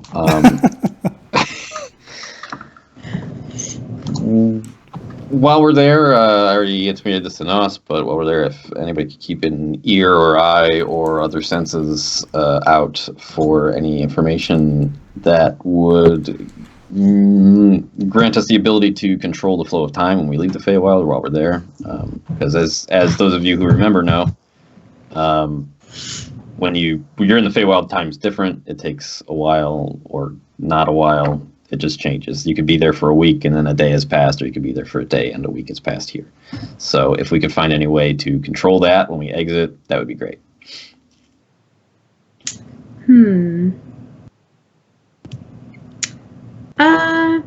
I think this is a good time for a break. But I'll think on it. So we'll take a quick 10-minute break and everybody refill your drinks, get some water, get up and stretch, and I'll get into some Feywild stuff. We'll be back shortly. Hello, welcome back. Hello. Hello, Bato. Anyway, get it. Oh my god, that emote is great. So you had Cael, were you asking if you knew of, or were you asking where you could find information about how to stop the weird passage of time in the Feywild? Oh no, I was telling everybody else keep their eyes and ears and other senses open to the possibility that that could happen and find out how to make it so. Okay, so you've tasked with everyone with keeping an eye out and seeing if they can determine a way to not make the time be weird, right? Yeah, if they Okay. can. And like I'll do the same thing, obviously, but just wanted to make Yeah. sure everybody was aware that. That'd be like an Arcana check. Would that be a history check? I imagined it would involve us like asking people who are there, maybe. But Yeah. Yeah. You could investigation check and just like ask people in the city. If you were going to try to know that ahead of time or have heard of anything, then it would be Arcana or history. Yeah, I would say. Okay. Taslin, let me look at my spells just to verify that I did take sending. I did! Ha! Taslin will give Cael a thumbs up, and he's just going to shoot Raziel a sending. Because she's Okay. currently in the Feywild. She is. Do you know what her last known location was? Yes. What was it? It was like a small village near the Mire. Was it the Mire of Dead Men? it was maybe it was the swamp Yeah. near Dragonspear Castle, I believe. Yeah. On the material Dragon plane. Spear. Yeah. Oh, in the material plane. Oh, so her last known location was not in the Feywild. You just know that she is there. Well, we traveled with her to the Feywild. And then at the end of that little arc, we went to her village, which was like 3 days travel from the Feywild entrance. Okay. And how long has it been in game since that? A long time. It's been since you took over. So not that long. Okay. Yeah, so like a couple weeks Yeah. in game ish. I don't.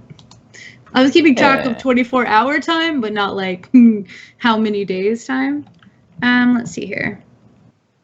Feywild map. And I mean, he also sent her like literally 2 days ago. Sorry, 2 days ago. Prime material plane time. Yeah, but you didn't ask where she was. I'm trying to see. Where's the swamp in the Feywild? If you happen to know offhand? That's a tiny map. Oh. Darn, because that's a good map too. So the way that the Feywild is a mirror of the material plane, on the material plane, it was the swamp, the Mirror of Dead Men, on the Sword Coast, Oh, I see. just north of Baldur's Gate. Okay. Geographically, Now I understand. yeah, we don't know what it would have been called on the Feywild. Okay. Geography is not my strong suit. Baldur's Gate. There we go. Okay. Oh, down there. Okay. And the Mirror of Dead Men. You said it's north of Baldur's Gate? Yes. Was it the Mirror of Dead Men or was it the High Moor? I remember it being the High Moor. I think I it's think the it's High That's Moor. what Dragonspear Castle is, Yeah, Okay. which is near Boyskier Bridge. which is north of Baldur's Gate, like slightly northeast. Okay. So then, I have a good map for the material plane. I don't think I have a great one for the Feywild. Well, I'll have to look at Feywild that. could change. Yeah, also. That's so- all relative. Yeah. That's fair. Okay, so that's where you would know where she was on the material plane then. Cool. Well, I won't mess with that too much more now. We'll see what happens depending upon where you guys go. So, what's your next step? Well, he's gonna send her, so. Oh, right. That's what we were looking for. Okay. Hey, I'm coming to the material. I mean, Shoot, let me start over. That's 9 words. Going to the Feywild to find Cael's mom. You send me. Love you. Bye. 24 words.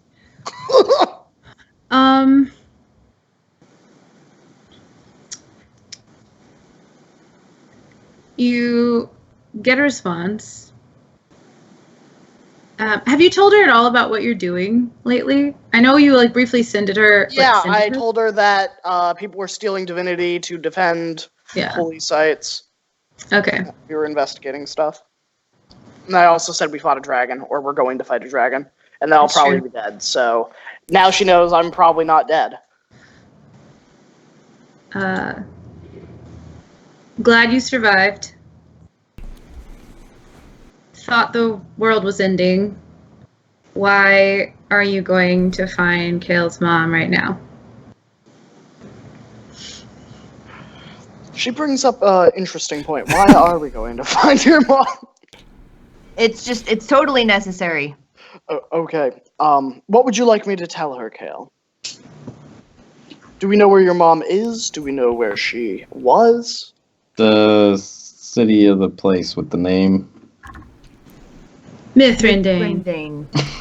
Yeah, I think the important bit is does your lady know anything about controlling time in the Feywild? I think that's the. And what's your mother's name? Cereal. I guess I'm gonna send her again. Burn that second third level slot. Well, you can respond to her, right? No, because I sent it. Oh, right. She took it as you can reply to this message thing. Yeah. Oh, okay. I thought Usually you were I like would put instructing that her. at the end, but didn't have enough words. Headed to Mithrandane to find a woman named Sariel. Do you know any ways to negate the time effect? Also, how are you?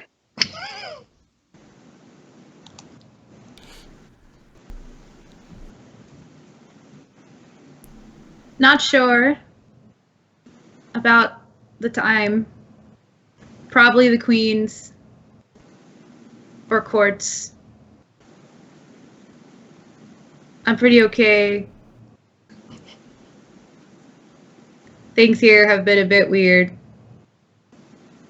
There's some darkness.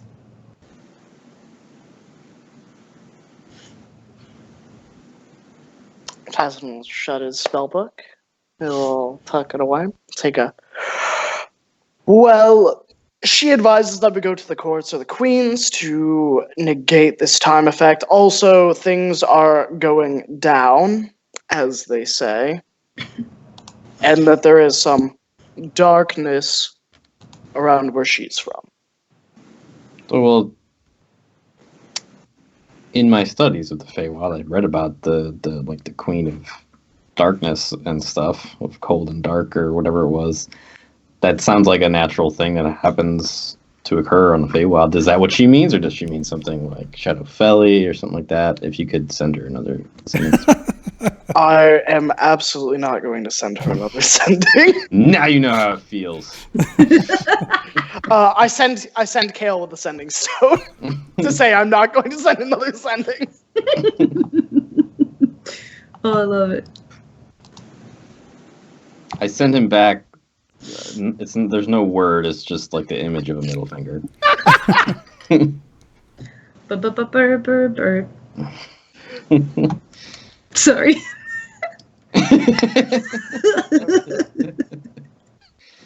Anyway. So, are we leaving right now, or are we leaving tomorrow? When are we going? Right now it's fine with me. I don't see any reason not to. Let's go. And neither does anyone else. All right, let's hop on our carpets and. On a magic carpet ride. All right, that reminds me, Cael. I keep on meaning to reimburse you. They sold us both of these for, what was it, 10 large. This is the bigger one, so I reckon I owe you 75. Does that sound right? 60 maybe would be fine. I will pay you 60 6,000 gold pieces. Wait, I don't have 6,000 gold pieces. I will pay you 600 platinum pieces. There we go. I'd much rather take it in platinum. Thank you very much. I love the idea of people just carrying around 600 platinum too, because it's like 600 coins. So unless you have a bag of holding, you just have this coin purse that is the size of a saddlebag on you, hoping against hope that there's not a cut purse that doesn't just stab the bottom of it and grab a couple of coins and runs away.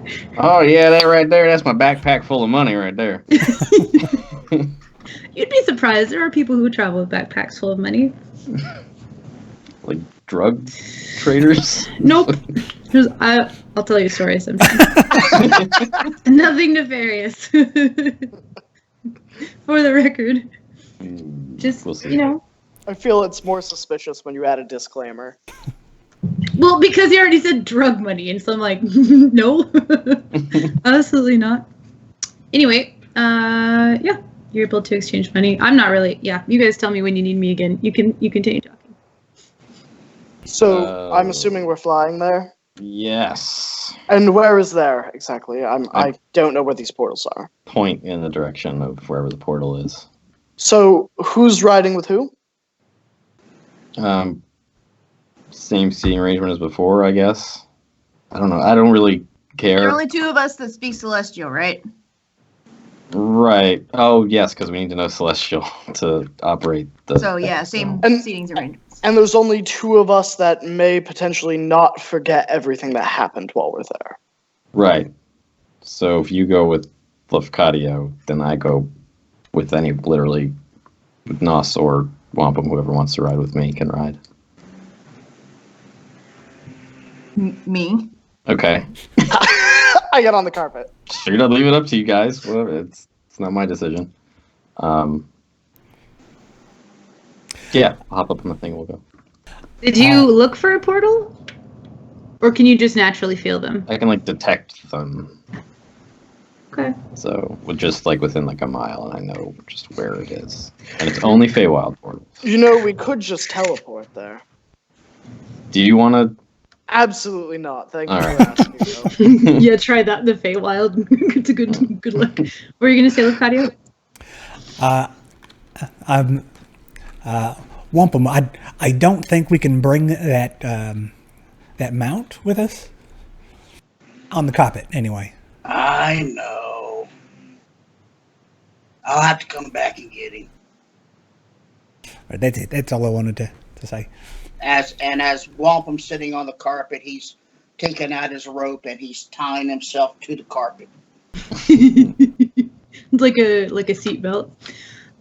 So previously you had been in plain clothes, Wampum. I assume at this point when you guys are all getting geared up and ready to leave, you go back and switch into your armor and everything?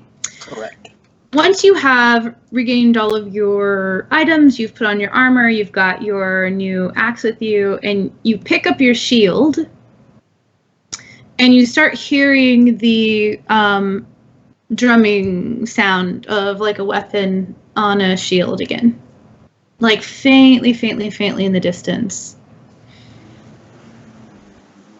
I'll just look up and then just close my eyes and shake my head.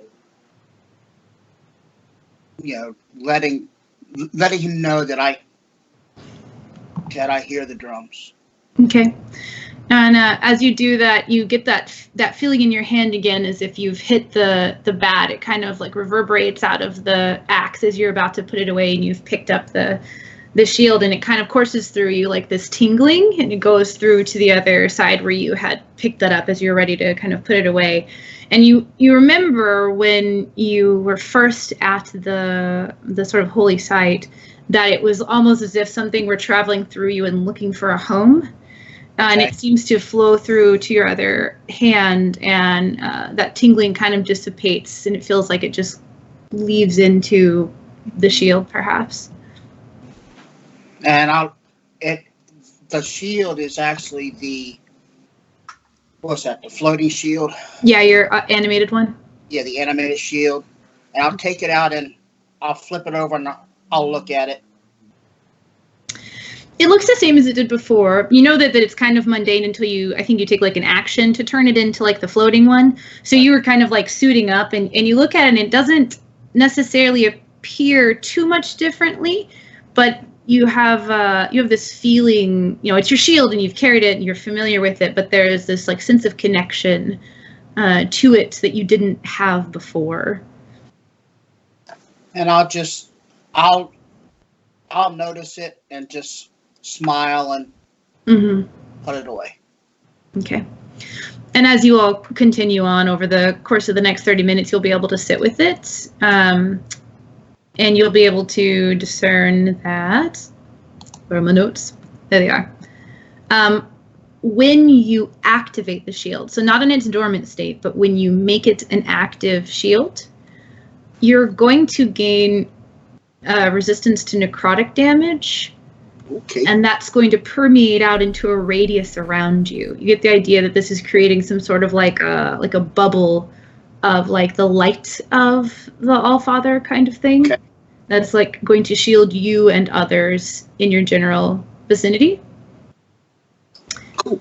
And that you'll be able to, as a reaction, cast the shield spell on someone else within 30 feet of you twice per long rest. Or twice per dawn, Twice per dawn. Okay. And it's going to be called Sunlinar's Benediction. And that was the name you remember Moradin speaking before. Right. And notes. I'll paste them over for you later on. Or Okay. I guess I'll do it right now so you have them. But yeah, so where do you guys, or do you have any questions, Ashley, I should say? Yes. No. Okay. Sometime during the ride, I cast shield, mage armor on myself. Okay. And that lasts for 8 hours, right?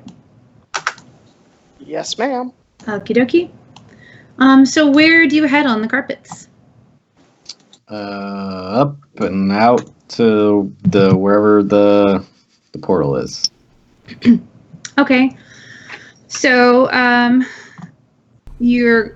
you just you're constantly in a state of being able to detect them within a mile as long as it's just a Feywild portal, correct? Yeah. Okay.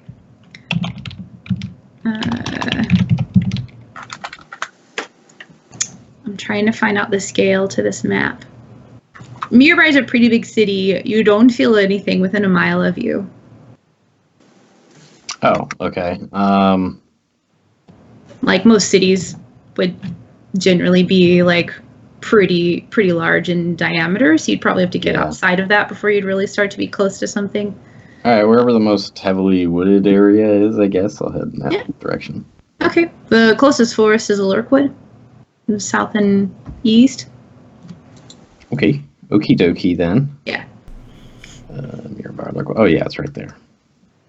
Yeah, it's Right not very there. far. Yeah. Okay, yeah, I'll just head in there and find a portal, I hope. Or otherwise I'll look very silly. Okay. So you take off, you and Nas on one carpet and everybody else on the other one. Wampum is strapped in. And you make it out of the city. You're just going to fly over the gate skin? Yep. Okay, cool. There's the... While they're going by. Yeah.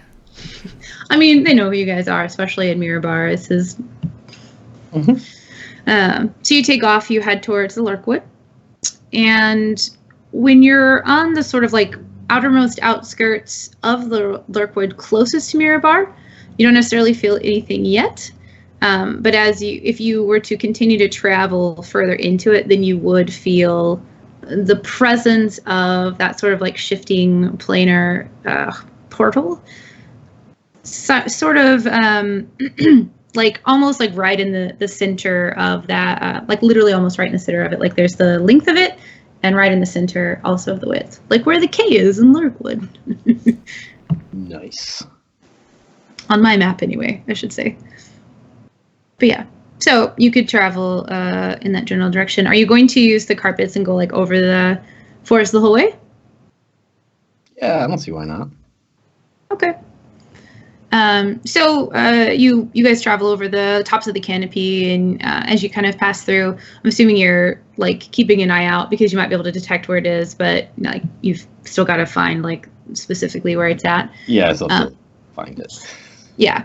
So I guess, or does it tell you exactly where it's at? Like, is it more of like the Rangers thing where you have like, I know within a mile it's generally this way, or is it like GPS? I don't think it was like really. I don't think it was ever meant to be very specific. It was just kind of like in this general direction. The first thing. Yeah.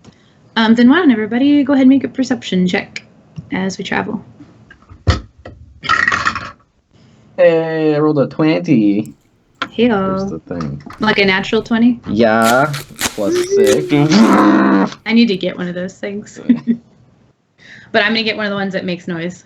It'd be super annoying. Good luck finding one. Do they not make them anymore? No, I don't know about that. Just I haven't found them anywhere that I've looked. 24. Of course, that's the thing that I look for. I got a Right. natural 19, by the way. 26. I got 11, Side but my quest. passive is 17. Okay. What'd Wampum get? I didn't look at it. It's in roll 14. 20, isn't it? A 14, but my Oh. passive's 23. There we go. Mhm. That's what I wanted. Yeah. So as I just wanted to know if you had done better than what your Beat his passive, finally. barometer for success. So you travel over the tops of the canopy into the forest, and especially in this area, it can be pretty dense, which can make it pretty difficult to spot what might be a portal to their side. And you know that Fey portals are going to cause the area in the vicinity of the portal on the material plane to adopt some of the characteristics of the Feywild. There'll be weird plants or like fauna or like really crazily sparkling clear pool or something along those lines. So you're looking for something kind of like otherworldly foresty. And so anyone with an 18 or above, as you sort of get into the general like central location where you had kind of been drawn to based on this, after kind of making a few passes and circles, you are able to spot through the canopy what appears to be almost like someone knocking on my door. What? Something that appears to be like sort of like carved stone structures. Not like a building, more like Stonehenge looking, where it's like slabs. You should get that. Okay, I'm going to go see who's at my door. 1 second. BRB.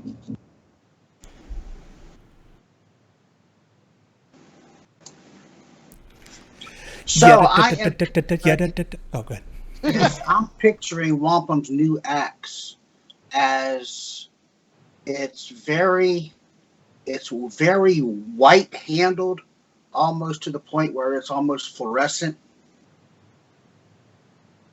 since it's from the All-Father. Mm-hmm. And when he picked it up, it was like glowing white hot. Oh, that's like some World of Warcraft stuff right there, Yeah. where it's all huge and glowy. Cool. I like it. Got that. Did you order me a coffee? You did. Oh, You're so sweet. Thank you. We're out of coffee today. There wasn't, you couldn't say put cream and sugar in it, so you might need to put cream and sugar in it. No, we talked about this. I drink my coffee almost black. Almost? Yeah, sometimes I'll put, not usually like sweetener, but maybe like a little milk. I did find this is really hot. I was expecting it to be this hot. There's like a coconut creamer that we found that's like just really light and kind of like mellow, and it's really nice, and I like coconut a lot, so. But thank you. Oh, I was like, who the hell's knocking on my door? People don't come visit. I know what people are going to be here. They need to text first. I wouldn't have answered it. Oh yeah, I didn't even think about that. Whatever, I'm like completely just like, hello person, open my door. I didn't even look through the like people just was like Get Get off my lawn. yeah. I'm safe. I shouldn't say things like that on the I think if internet. you greet them too enthusiastically, it might scare away any would-be never do else. It was so funny. Thank you. Yeah. I thought this day would come. The guy was like, Katie? And I was like, yeah. No. He was really confused. Or not really confused, but he definitely looked like he wasn't quite sure what was going on. Anyway, yeah, so you spot this, like, Stonehenge-y kind of looking, like, glimpse of sides of, like, roughly cut rock.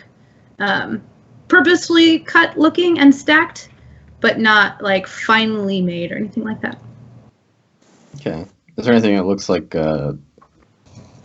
it's in the general shape of an archway? Because I know they like archways. Because it's like archfey. Haha, archfey. It's, you'd have to get kind of like, you guys were able to like spot this, but there is like a thick canopy overhead. So you can't get a really good look unless you go like down into tree line. Or like fly around and try to look for an angle to see in a bit more between the trees. Oh, I'll just fly right in there. Okay. Well, you want to do this slowly, so maybe we can like hide from things that are in the lurkwood that are dangerous. Actually, come to think of it, what's more dangerous than us? Okay, full speed ahead. Okay. So you all make your way down in. It's a little bit tough with the carpets. They kind of like pull on various branches and stuff. Like they're magic, so it's not going to actually hurt them, but it does kind of like make it a little like bumpy and jerky as you go through. And as you kind of make it pass through the thickest portions of the branches, you essentially come to this like, oh, we lost one. There you go. It's What happens when you travel to Feywild? right. It's kind of like midday now too, after all the kind of like events of the morning and everything that went on. So the sun is high in the sky, but you make it through this sort of dense canopy, and it's very like Thomas Kincaid painting, where it's like a little dim in here, and there's the like light streaming in, and there's like little fireflies and little flits of light kind of floating around everywhere. And there are four. It's like two like cornerstone looking things with these rough hewn. Not square, cube, but long, rectangle-y looking columns. There we go. Angled columns that come up with another one set on top of it. There's four of them. And in the middle, there is like a really, really shadowy pool of like bioluminescent water that looks clear, but then as like the wind will ripple on it, there'll be like shimmery light that goes across the water. Well, this does look like the place.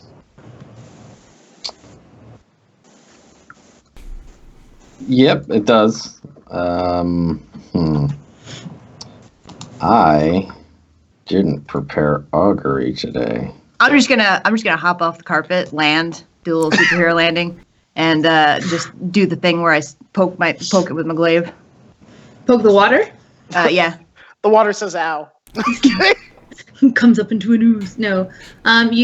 Your glaive disturbs the surface, and as it creates ripples, there's that similar like glittery but light, not just reflecting light. It's light unto its own that kind of ripples across the surface. All right, I will stick my face in there.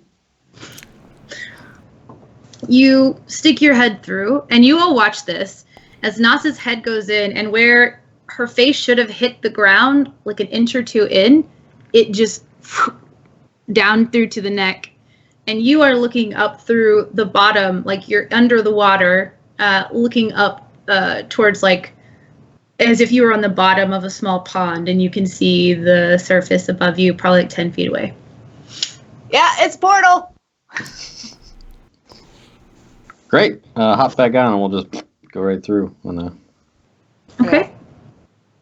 What order do you go in? I'm first. Okay. Do you like... Last. Okay. Tazlin will go right before Wampum. Well, And Cael's he's staying only on going the. because Wampum's making him. No, I'm kidding. I'm staying on the carpet, and I'm just taking the carpet through. Okay. Yeah, so tell me what you guys all do to, like, pass through the threshold. So Cael stays on the carpet and kind of goes, like, straight down. Mm. What'd you do, Nas? You're the first one in. Yeah, I'm just falling in willingly. Yeah. Okay. Lufcadio? I do the same thing because I'm following Cael, but I don't feel super comfortable just doing a complete vertical descent. So I back up. I take a pass, and then I go around, and then I just a very gradual angle, so I can slide right in there without going straight down. A good plane landing. Yeah. Gotcha. So for everyone who dives in, there's not too much of like a vertigo sensation because you dive down and then you have that like kind of coming up feeling, but it almost feels like a follow through for you. Cael, you go through and you're in the water, and where there was gravity holding you on and like centripetal force holding you onto the carpet, now you're kind of like in the water. And the same thing happens, but more slowly for everyone on the second carpet as you kind of go through, and you're now like upside down because of the like gradual descent. So the carpet is blocking the top, or not blocking, but like it's like shadowy up there, and you're all kind of like upside down on it. Underwater, it has and says, "Thank goodness for water breathing." Right. Mm-hmm. Yeah. And Wampum takes his axe and does some designs in the water for a few seconds. And takes a deep breath and shakes his head and jumps. Okay. Oh, does he come out of the water in slow-mo and his hair just goes... The depth of the pond on the other side looks like it's about 5 to 10 feet, but you could probably, if you jump in, you've got enough motion going that if you continue to swim through, you would definitely be able to kind of crest the water aerial style and throw your hair back, should you so choose. And yeah, so anyone who heads out through the top, yes. Especially for the tabaxi with the mane. So it's easy enough. There's nothing impeding you. And it's the interesting thing, though, as you kind of like swim through this bioluminescent water, and every time you make a hand gesture, these lights kind of like swirl around you a little bit, and it's really like glittery and ethereal looking, of course, because Feywild. You crest the top, and as you're stepping out, it's a similarly shallow pool. It's like a really interesting feeling of it being almost like this weird wormhole-ish slipstream that you're passing through. And so you have to kind of like not crawl out, but like lift yourself out off to like what would be the bank. And when you turn around and look, it's again just a really shallow pool. It's probably about like 15-foot diameter tops. Yeah, I'm gonna step up onto the bank and bring my hair out and look around. Okay. So I'm going to, let's see here. I'm trying to get better at Roll20.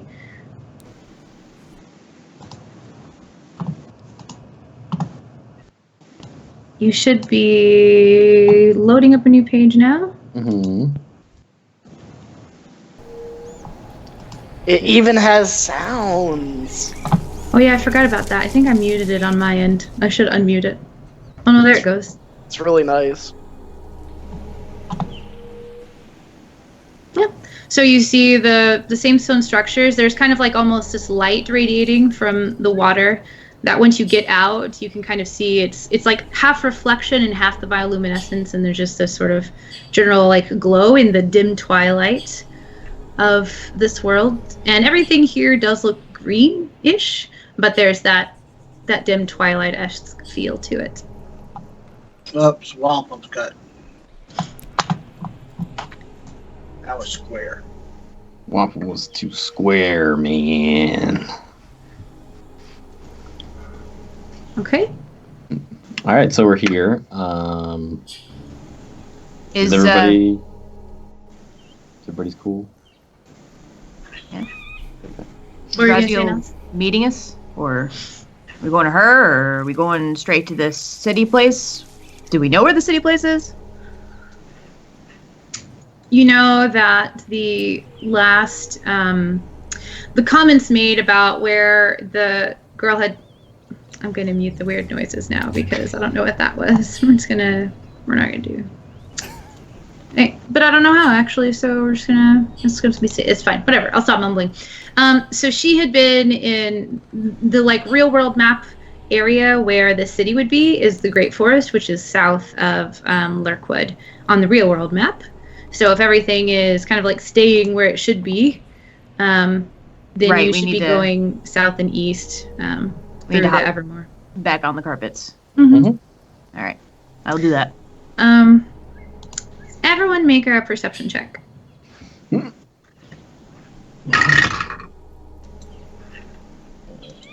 Dirty 20. Nice. 19. I got a 10, but I'll go with my passive of 17. Okay. Wampum having that one. Oh no. Oh no! And where I would normally say passive is fine in most cases, with a nat one, that's gonna ride. So, so if Cadio, you had a 19 on this perception check. Yep.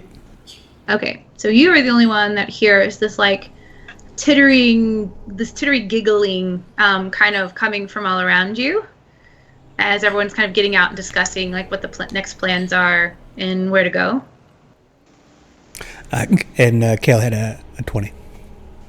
Oh, so you hear it too. Sorry. 19 and 20. I forget because it's not in the thing. Sorry. Yes, I. No, real dice are great. I just forgot. Oh, there you typed it. Now I see. Do you hear that? Yeah, No. just stay calm. It's right over there.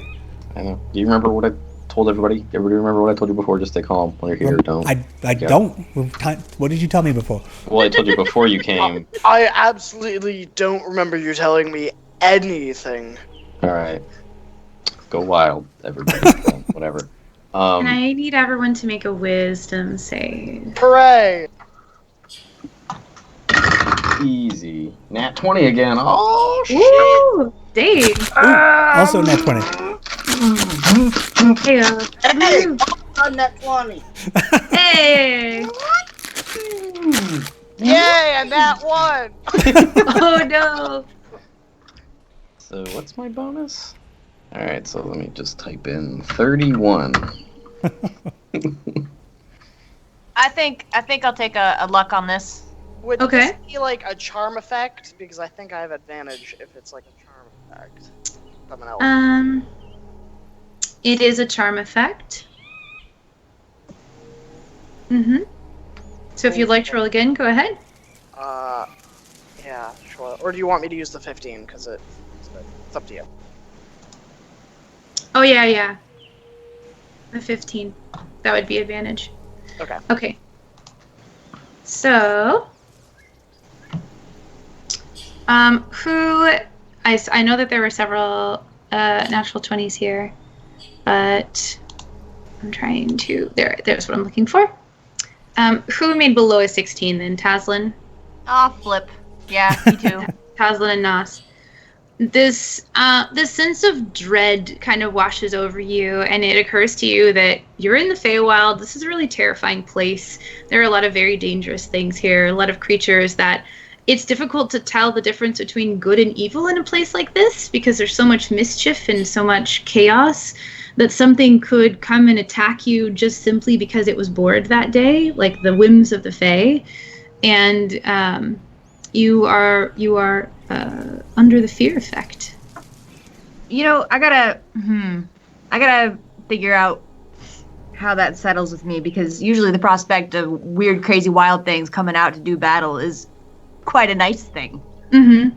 I mean, you could be like, you could be afraid, but also like battle frenzy excited. You would just like Maybe like hyper alertness? Would that be Maybe, like yeah. how it would be? Isn't that normal? I don't Yeah, I'll think know. about it. I'll sit here and think about it. Yeah, I'm gonna mull over it. Yeah. okay. And so as this happens, an elf kind of steps out of, if I can grab the right thing. It's just drawing circles. I don't know why. Oh wait, 1 second. I know what I'm doing. I'm on the wrong layer. Ha! Aha. This elf steps out and kind of like peeks around the stones. What are you doing here? And you, Tazlin and Nas, have that kind of like trepidatious feeling. However you channel that, it's like it's mechanically the fear effect, but you can choose to like RP how that affects you. However you'd like. Yeah. I think I reach for a javelin. Yeah, that's fair. I think Taslin always keeps someone in between him and whoever is speaking. Just stands behind whoever's closest. That's fair. So Cael holds up a hand and he says, "Stop! Don't! Just everybody, calm down." And then Wampum does whatever he does. So. Wampum gently moves in between the elf and the party. Okay. Cael will step forward, still behind Wampum, and say, "Hello. We are travelers, and we're just passing through." Who said you could pass through here? I wasn't aware we needed to seek permission. You're not from here. True enough. Why don't you intimate for us the details of our trespass, and if there's some sort of toll that needs to be paid or something, we will pay it. They put their hands on their hips and they say, "How rude of you just to go barging into the borders of another land and then assume I would be shaking you down for some kind of toll." Stop being rude, Cael. You should listen to your friend. What can we do to make you feel better about the situation? I need you all to make another wisdom save. Oh dear. Against a fear effect or a charm effect? This one. Actually. No, just charmed. I'm gonna use a fool's reroll. A fool's reroll. Okay. Jesus. This one is a charm effect again. Yes. All right, I got a thank 16. I got a 5, and then I rerolled, and I got a 5. Oh no, that's so terrible. Got a 11. 28. 28. Clerics and wisdom saves. Wampum rolled a 16 plus 4, so that'd be a 20. Okay. Anyone who was 15 or below and did not succeed on their save, you are now charmed unless you're immune to being charmed. As another one steps out.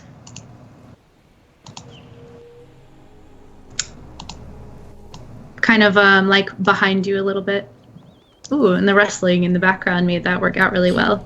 And it kind of peeks around the corner, so anyone with a pretty high passive perception would see this additional elf kind of behind into the north of you on the map. Wampum activates his shield. Okay. Oh no, we lost one. Yeah, Graham's laptop. Laptop disconnected from the internet. They're surrounding us, Cael. Mm-hmm. Quick question: am I charmed by the one that just appeared, or charmed by all Feywild denizens? You are actually the one that showed up second was the fearful presence, but you kind of not knowing where exactly it was coming from, the people who had been feared, which I think at this point a minute has passed, and that's kind of past. It was more of a general feeling, and then that was the first thing you saw, and then the charm is by the one that's actually closest to you. So, Nas, Lefcadio, and Taslin. What was and Wampum was a 20, so you're good. Yeah, so Wampum and Cael are fine, but the other three of you consider this one suddenly to be pretty friendly and actually a very reasonable individual. However you react to that. And what did he say? Sorry, my internet crashed. It had just said they had just said that it was rude to just go trespassing into somebody else's border, and then accused them of being a petty thief looking for a shakedown sort of thing. Okay. Well, we come from a world that is very uncouth. So, I can see that.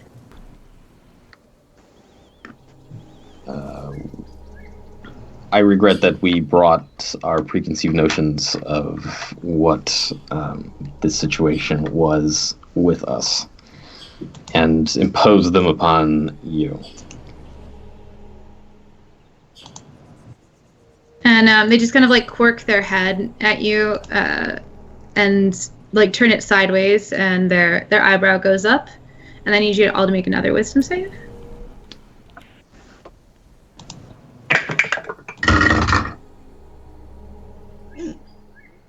Is this a charm effect?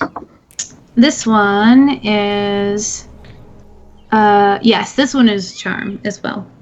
Thank 18. 26. Ooh. Not failing 3 in a row. Cael. Also 18. 18.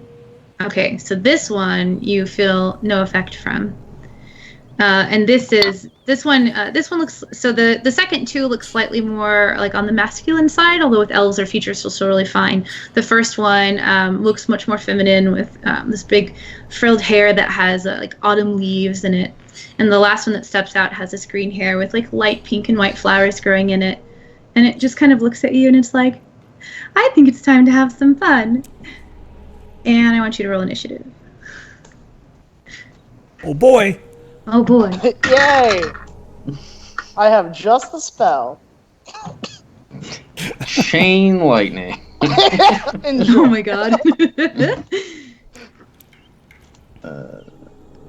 What do I have at plus 8? Cool. That's a big plus. Yeah. So I rolled a 14. Do that. Oh, shit. I wish I could just go with that one. Damn. 20. Wait, what did you just say? I was reading Cael's roll. It was a nat 20 for initiative. Oh. But that Nice. wasn't. I just did that to get myself on the tracker and roll 20. I rolled a 14 on the die. Oh, man. Why you gotta do that to me? Because I don't really like you very much. Well, I know who's now included in all of my spells.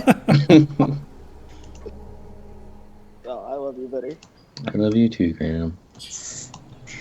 And an additional one steps out as this is all going on. And I will roll forward as soon as I can. Oh my gosh, why? Okay, there we go.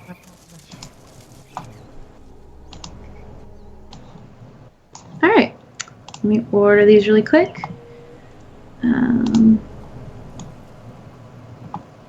Yep. Everyone rolled? Everyone on the tracker? Mhm. Okay. Were you charmed, Cael? You were not. You were not charmed. Okay. It is your turn.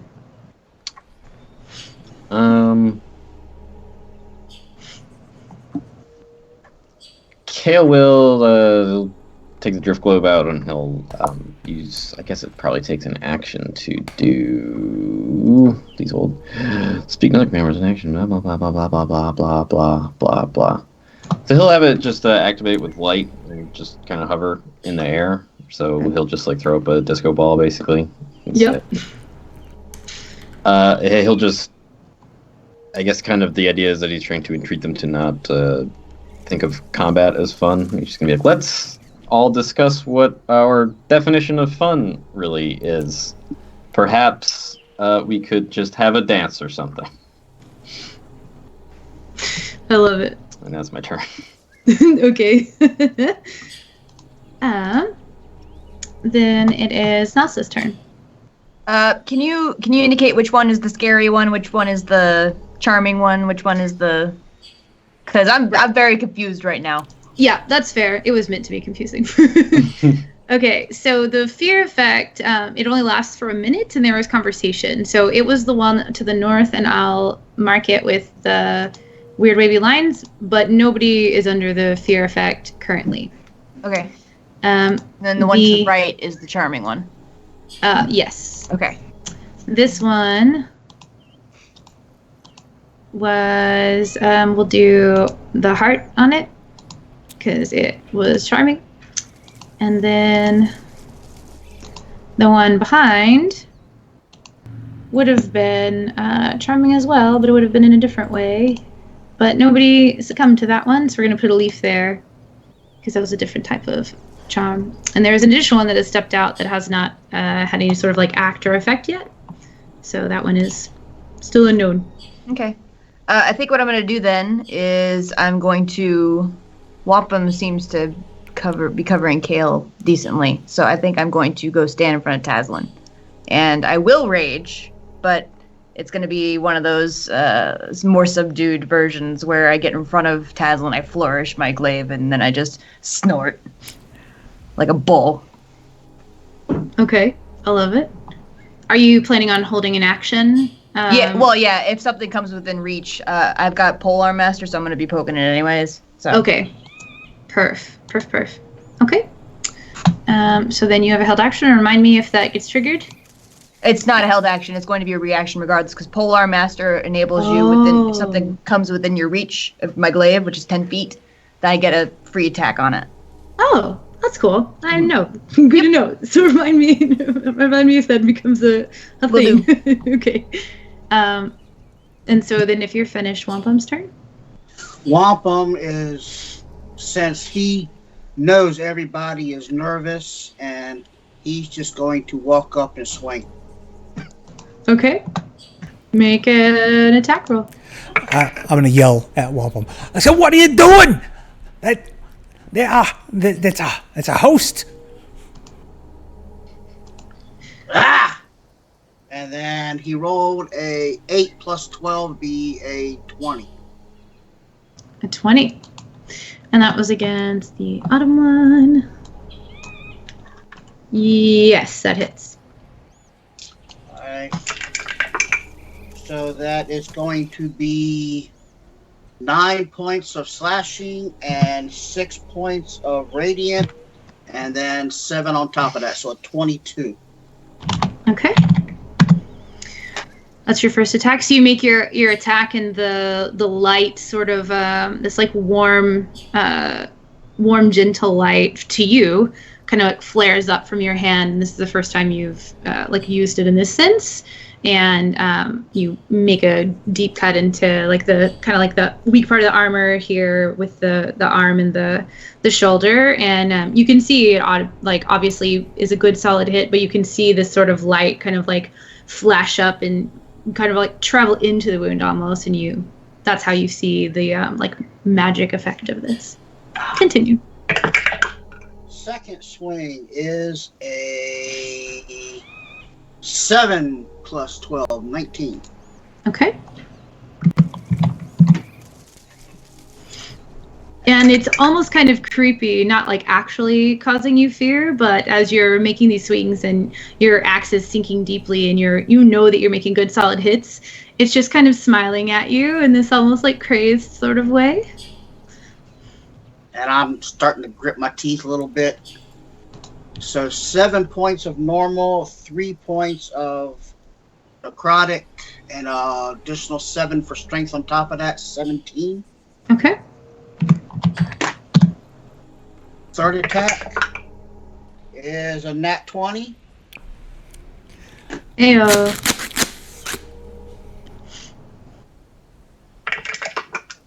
Wait, was that not 3 attacks? Or are you action surging? No, that was the third one? Okay. Let's see. 9 points of normal damage is 18. Doubled is 18. 7 points of necrotic. Doubled is 14. And then 7 points on top of that. So 32, 39 total? Yep. Okay. All right, yeah, so you make these 3 big swings, and it's still giving you this sort of like creepy, really like engaged look, but you can tell that your blows are hitting, and they're doing significant damage as it's starting to bleed, and like there's that sort of like deep. I don't want to get too graphic. Actually, never mind. It's bleeding. We'll skip that And part. my offhand Mhm. is a 10 plus 12, 22. Okay. Yep, that'll hit. Oh, you know what I did? I took the damage off of your to hit. That's what it was. Okay. Go back. Go ahead and do your damage. That's what I was like. Something's wrong about this. That's only a 1, but plus 7 strength is an 8. 8. Okay. Perfect. All right. There we go. And then I'll snarl and wait for its response. Okay. It is this one's turn. So now I need everyone to... It just showed up. Go ahead and make another wisdom save. Is it casting a spell or is it? It's just a charm effect again. Okay. Sorrowful presence. 19. Okay. That is a 25. Okay. Moth 15 and 5. 15. Okay. Then you got 23. Okay, so this one we will put we'll put the little sad mask on it because it's called Sorrowful Presence. And Nas is the only one who did not succeed in this case. So you are charmed for a minute, and while charmed, you have a disadvantage on ability checks and saving throws. But you can repeat it at the end of each of your turns. Does it take an action or is it free? It's just at the end of your turn. Okay. You can repeat the saving throw. Or if I were to cause you harm in any way. Okay. So now it is going to... I love the like really funny calm music behind like all this like weird stuff going on. Okay, so that's where you are. It's going to reach forward its hands, and for a split second there's this like snap of like cold brisk air that kind of washes over everyone before snow and ice erupt from their hands. So make a Constitution save. Now it's a 60-foot cone. So it's going to be kind of aiming in general at Cael, the rude one. So I don't think that actually would get Nas. Because it's... Cones are always confusing to me. But I feel like at most it would be like 45 degrees-ish. So I think it's pretty much getting everyone else there. That was its intent anyway, so. 22. Okay. 27. Let me see if there's anything on a fail. Okay. Half as much on a successful save. I got a 15. Okay. So, Taslin, you take the full 40 points of cold damage. And Vinny, you do as well. And Lefcadio and Wampum, you only take 20. 20, gotcha.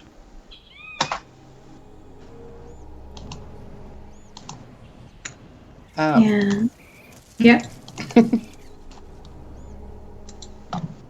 And it, after doing that, kind of like giggles and scoots back over slightly off the map and behind what is a large tree down there. And now it is this one's turn. Does it still have vision on us from where it's ran off to? Yeah, it's doing like the half cover thing where it's like hiding behind, Okay. like it's like how a child that's not very good at hide and seek would play hide and seek, where it's more of like functional, but they still want to see what's going on. Yeah, and they're all like laughing and kind of like dancing around as they move. Like this is all just a game to them. So then from the other side, you've had ice impact you. And now from the other side, oh my gosh, please scroll thing. There we go.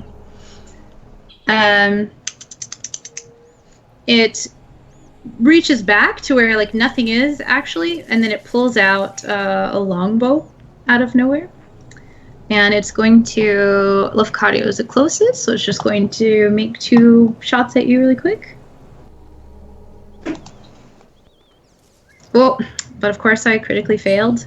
So the first one's going to fly slightly to the side and miss you, and actually go like whizzing through the like your mane, and then like glances right by Taslin as well, and you both get that like feeling of an arrow kind of like sliding by. That is 2 critical fails. So the same thing happens with the second one. His bow snaps. This is a, you know what? And I was using the critical chart last time, so let's pull that up and see what craziness happens twice in a row. Because apparently this Ladrid elf can't even shoot their own bow properly. And while I'm doing that, so you're on deck, Taslin, as soon as I figure out how this is going to pan out. Yeah. So if you want to go ahead and we'll go ahead and like move to your turn, and then I'll come back with the impact of those critical fails. So, Katie, I'm going to cast the spell. Can I narrate what happens? Yeah, go for it. Okay, so Taslin stamps his foot down and calls out, "I have had enough of this." And he like his eyes like roll back and like turn black, and he goes, "Neuron vein, I summon you from the depths." And shadowy claws kind of like tear from the earth and like wrench a modeled shadow wrought torso of the large dragon up into the air, and it lets out like a bellowing howl, and its wings unfurl, kind of like flaking off shadow stuff, and it flies up, and then they have to all make a saving throw because they can all see it. Okay. What the actual fuck? Illusionary dragon! What type of save is It's it? gonna be a wisdom saving throw against fear. Okay. Oh wait, against fear? Yeah. So I know they have advantage on it, but I'm betting that at least one of them will fail. Yeah. Okay. So wisdom save. What is the DC? It is an 18. Okay, this one failed. So it's a feared. We'll say fear is the no symbol, like noping out. They're noping out here. Okay, and then wisdom. This one's much better at wisdom. Didn't make it though. This one also feared. They're noping out, or they are not very happy, I should say. And then one more. Nope. That one's feared. And last but not least, come on, buddy. Nope. Every single one of them. There's this like collective gasp as this from their perspective, very real shadowy dragon claws itself out of the pool as if that's what was waiting behind a lot of you, and they all like perceptively kind of like take a step back. And then, as a bonus action, I get to move him and cast a 60-foot cone. Okay. It's going to be lightning, because that's what I chose today. And so I'm gonna use Iskar because I don't have the option. He's gonna move to right there, and he's gonna breathe a cone to catch these two. Okay, I can put on a... There. So, like, right...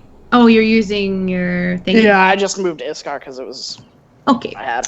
So it's going to do those too? Okay, so Yeah. what do they need to make a dex save, right? Let me pull it up. As a bonus action, you can move the illusion up to 60 feet. It can cause it to exhale a blast of energy in a 60-foot cone originating from its space. They make an intelligence saving throw.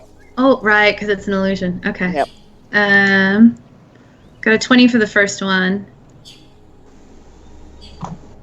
And 20 for the second one, actually. Oh, so they take half damage. Okay. How much is that? Oh, did you already post it up there? I Yeah. have not rolled. It is 76 halved. So. I thought you said 16. 76 Yeah. for just a second there, and I was like, no. Ooh. 76, yeah. Yeah, Okay. yeah. Do Okay, they have so- disadvantage on the save when they're feared? No, they don't.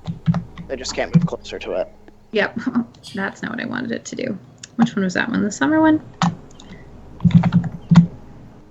So that was, what did I say, 17?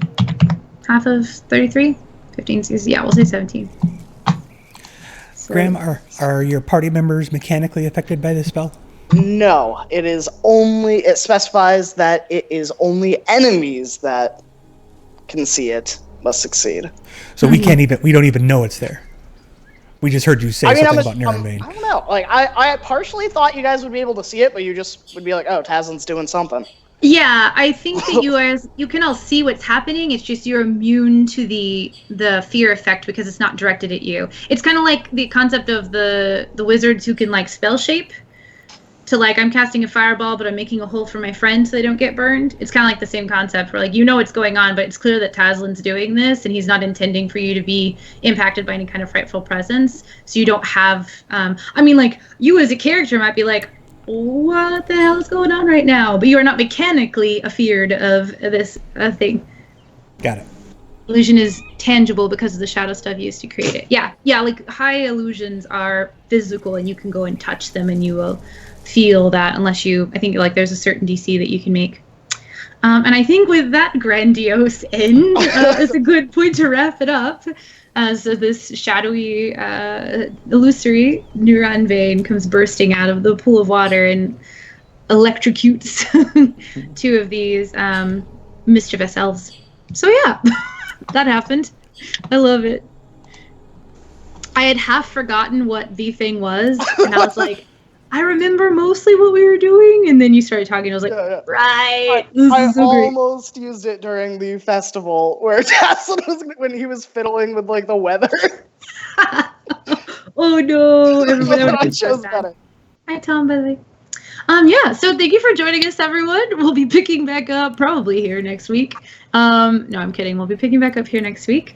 I'm Katie Quixotic. You can find me everywhere there, but I'm mostly on Twitch and Twitter. I do a lot of D&D stuff, but you can go to my Twitch to find out, or my Twitter, what I'm doing that day if you want to come see other D&D or streaming stuff.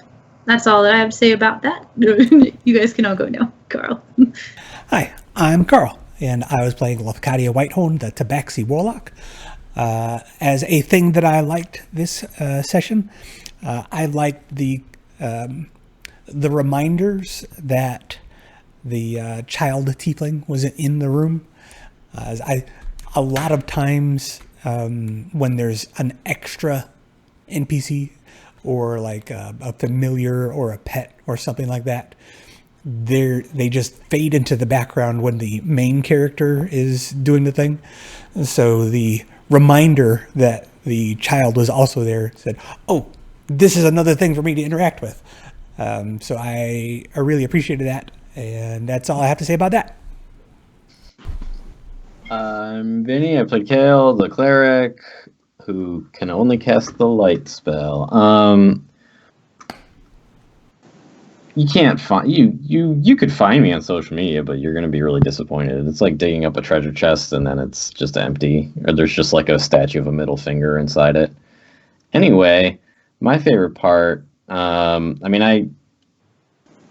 always, there were so many great parts, but if I had to pick one, I'd have to give it to Graham. That was a really great description of Naren Vane coming out of the pool, and really good use of that spell. I think it's pretty sweet. I'm Casey H on social media, and I've been your champion of Time War. I'm Parallel Plains, Heckler, Big Fire, Chicken Shoot, Fight the Storm, Slayer of Shadows, and very confused Hobgobble. Nas, the boss of Neverwinter. Fun new thing that's going down in about 2 weeks, starting on Friday the 25th. You can find me and Carl over on Savric's personal channel doing a brand new Planescape show called Echoes in the Ether. And it's got a really cool cast of people. We got me, Carl, Jovara Celestia, Music Combat, Eris Savad, and of course Savric is going to be the DM. So tune in for that one. It should be pretty flippin' epic. I know we all know each other behind the scenes, so we already know we got chemistry going, and hopefully you will enjoy it as much as we surely will. As far as favorite moments, I liked Harley. She's super cute. And then B, I appreciated Tazlin going to get jelly rolls and bringing some back for everybody. That was nice. If you hadn't straight up offered them, I was gonna see if I could stealth behind you and just kind of like nom it out of your hand and like a dog. But you were generous, So I appreciate that. That's me. Hey, I'm John. I am the Dwarf of Marabar, Master of Axe, Enemy of the Drow, Traveler of the Plains, Destroyer of Shadow, Deliverer of Certain Death. I am the Wampum Thunderbelly of the Solinar. Favorite part, I'd have to say, was your description of the new axe, the shining, the going from one hand to the other, and then all of a sudden the shield is part of it. I enjoyed that description. Yay. Hi, I'm Graham, or Graham Crackers on Twitch or other places, but not Twitter. I don't remember my Twitter, full disclosure, but I have one somewhere. You can see me here every Saturday at 10 o'clock. I play Tazlin Evrio, your friendly Shatter Kai Necromancer, and my favorite part was Lafcadio showing magic tricks to the little tiefling girl. That was probably the most wholesome thing we've had in, like, forever. Yeah, agree. I've started going last on my favorite thing because I need time to like think and like sort through all the stuff that happened. And like every single session we do, like everybody brings something to the table that is super cool. But personally, obviously the magic tricks in the little like musical session, definitely my favorite part. I'm not biased or anything. There's a lot of really cool moments. But you know, music is for fun or whatever. Yeah, so thanks everyone for hanging out with us. We were talking about it recently, I think, and talking about how, like, when you play D&D, you have all these experiences and you want to like share them with the world, and it really only makes sense to other people that play with you. And so that's what's so cool about streaming it, is like we have people to share in that experience with us and talk about it. So we appreciate you being here with us. And who are we gonna raid? Are we doing a raid today? Yeah, I see our friends on Roll for Trouble are playing right now. So we are going to hop over there. And I cannot raid to this channel for some reason. Is it lying about them being live? Maybe they're not actually live. Yeah, maybe it's a replay. That could be it. Good friends knows playing D&D. Stay tuned. We're going somewhere. Yeah. Oh, it's because they went offline. Oh, now they're back. That was typing. All right, but we're going somewhere. Bye. Bye. Everybody. Till next week. Bye.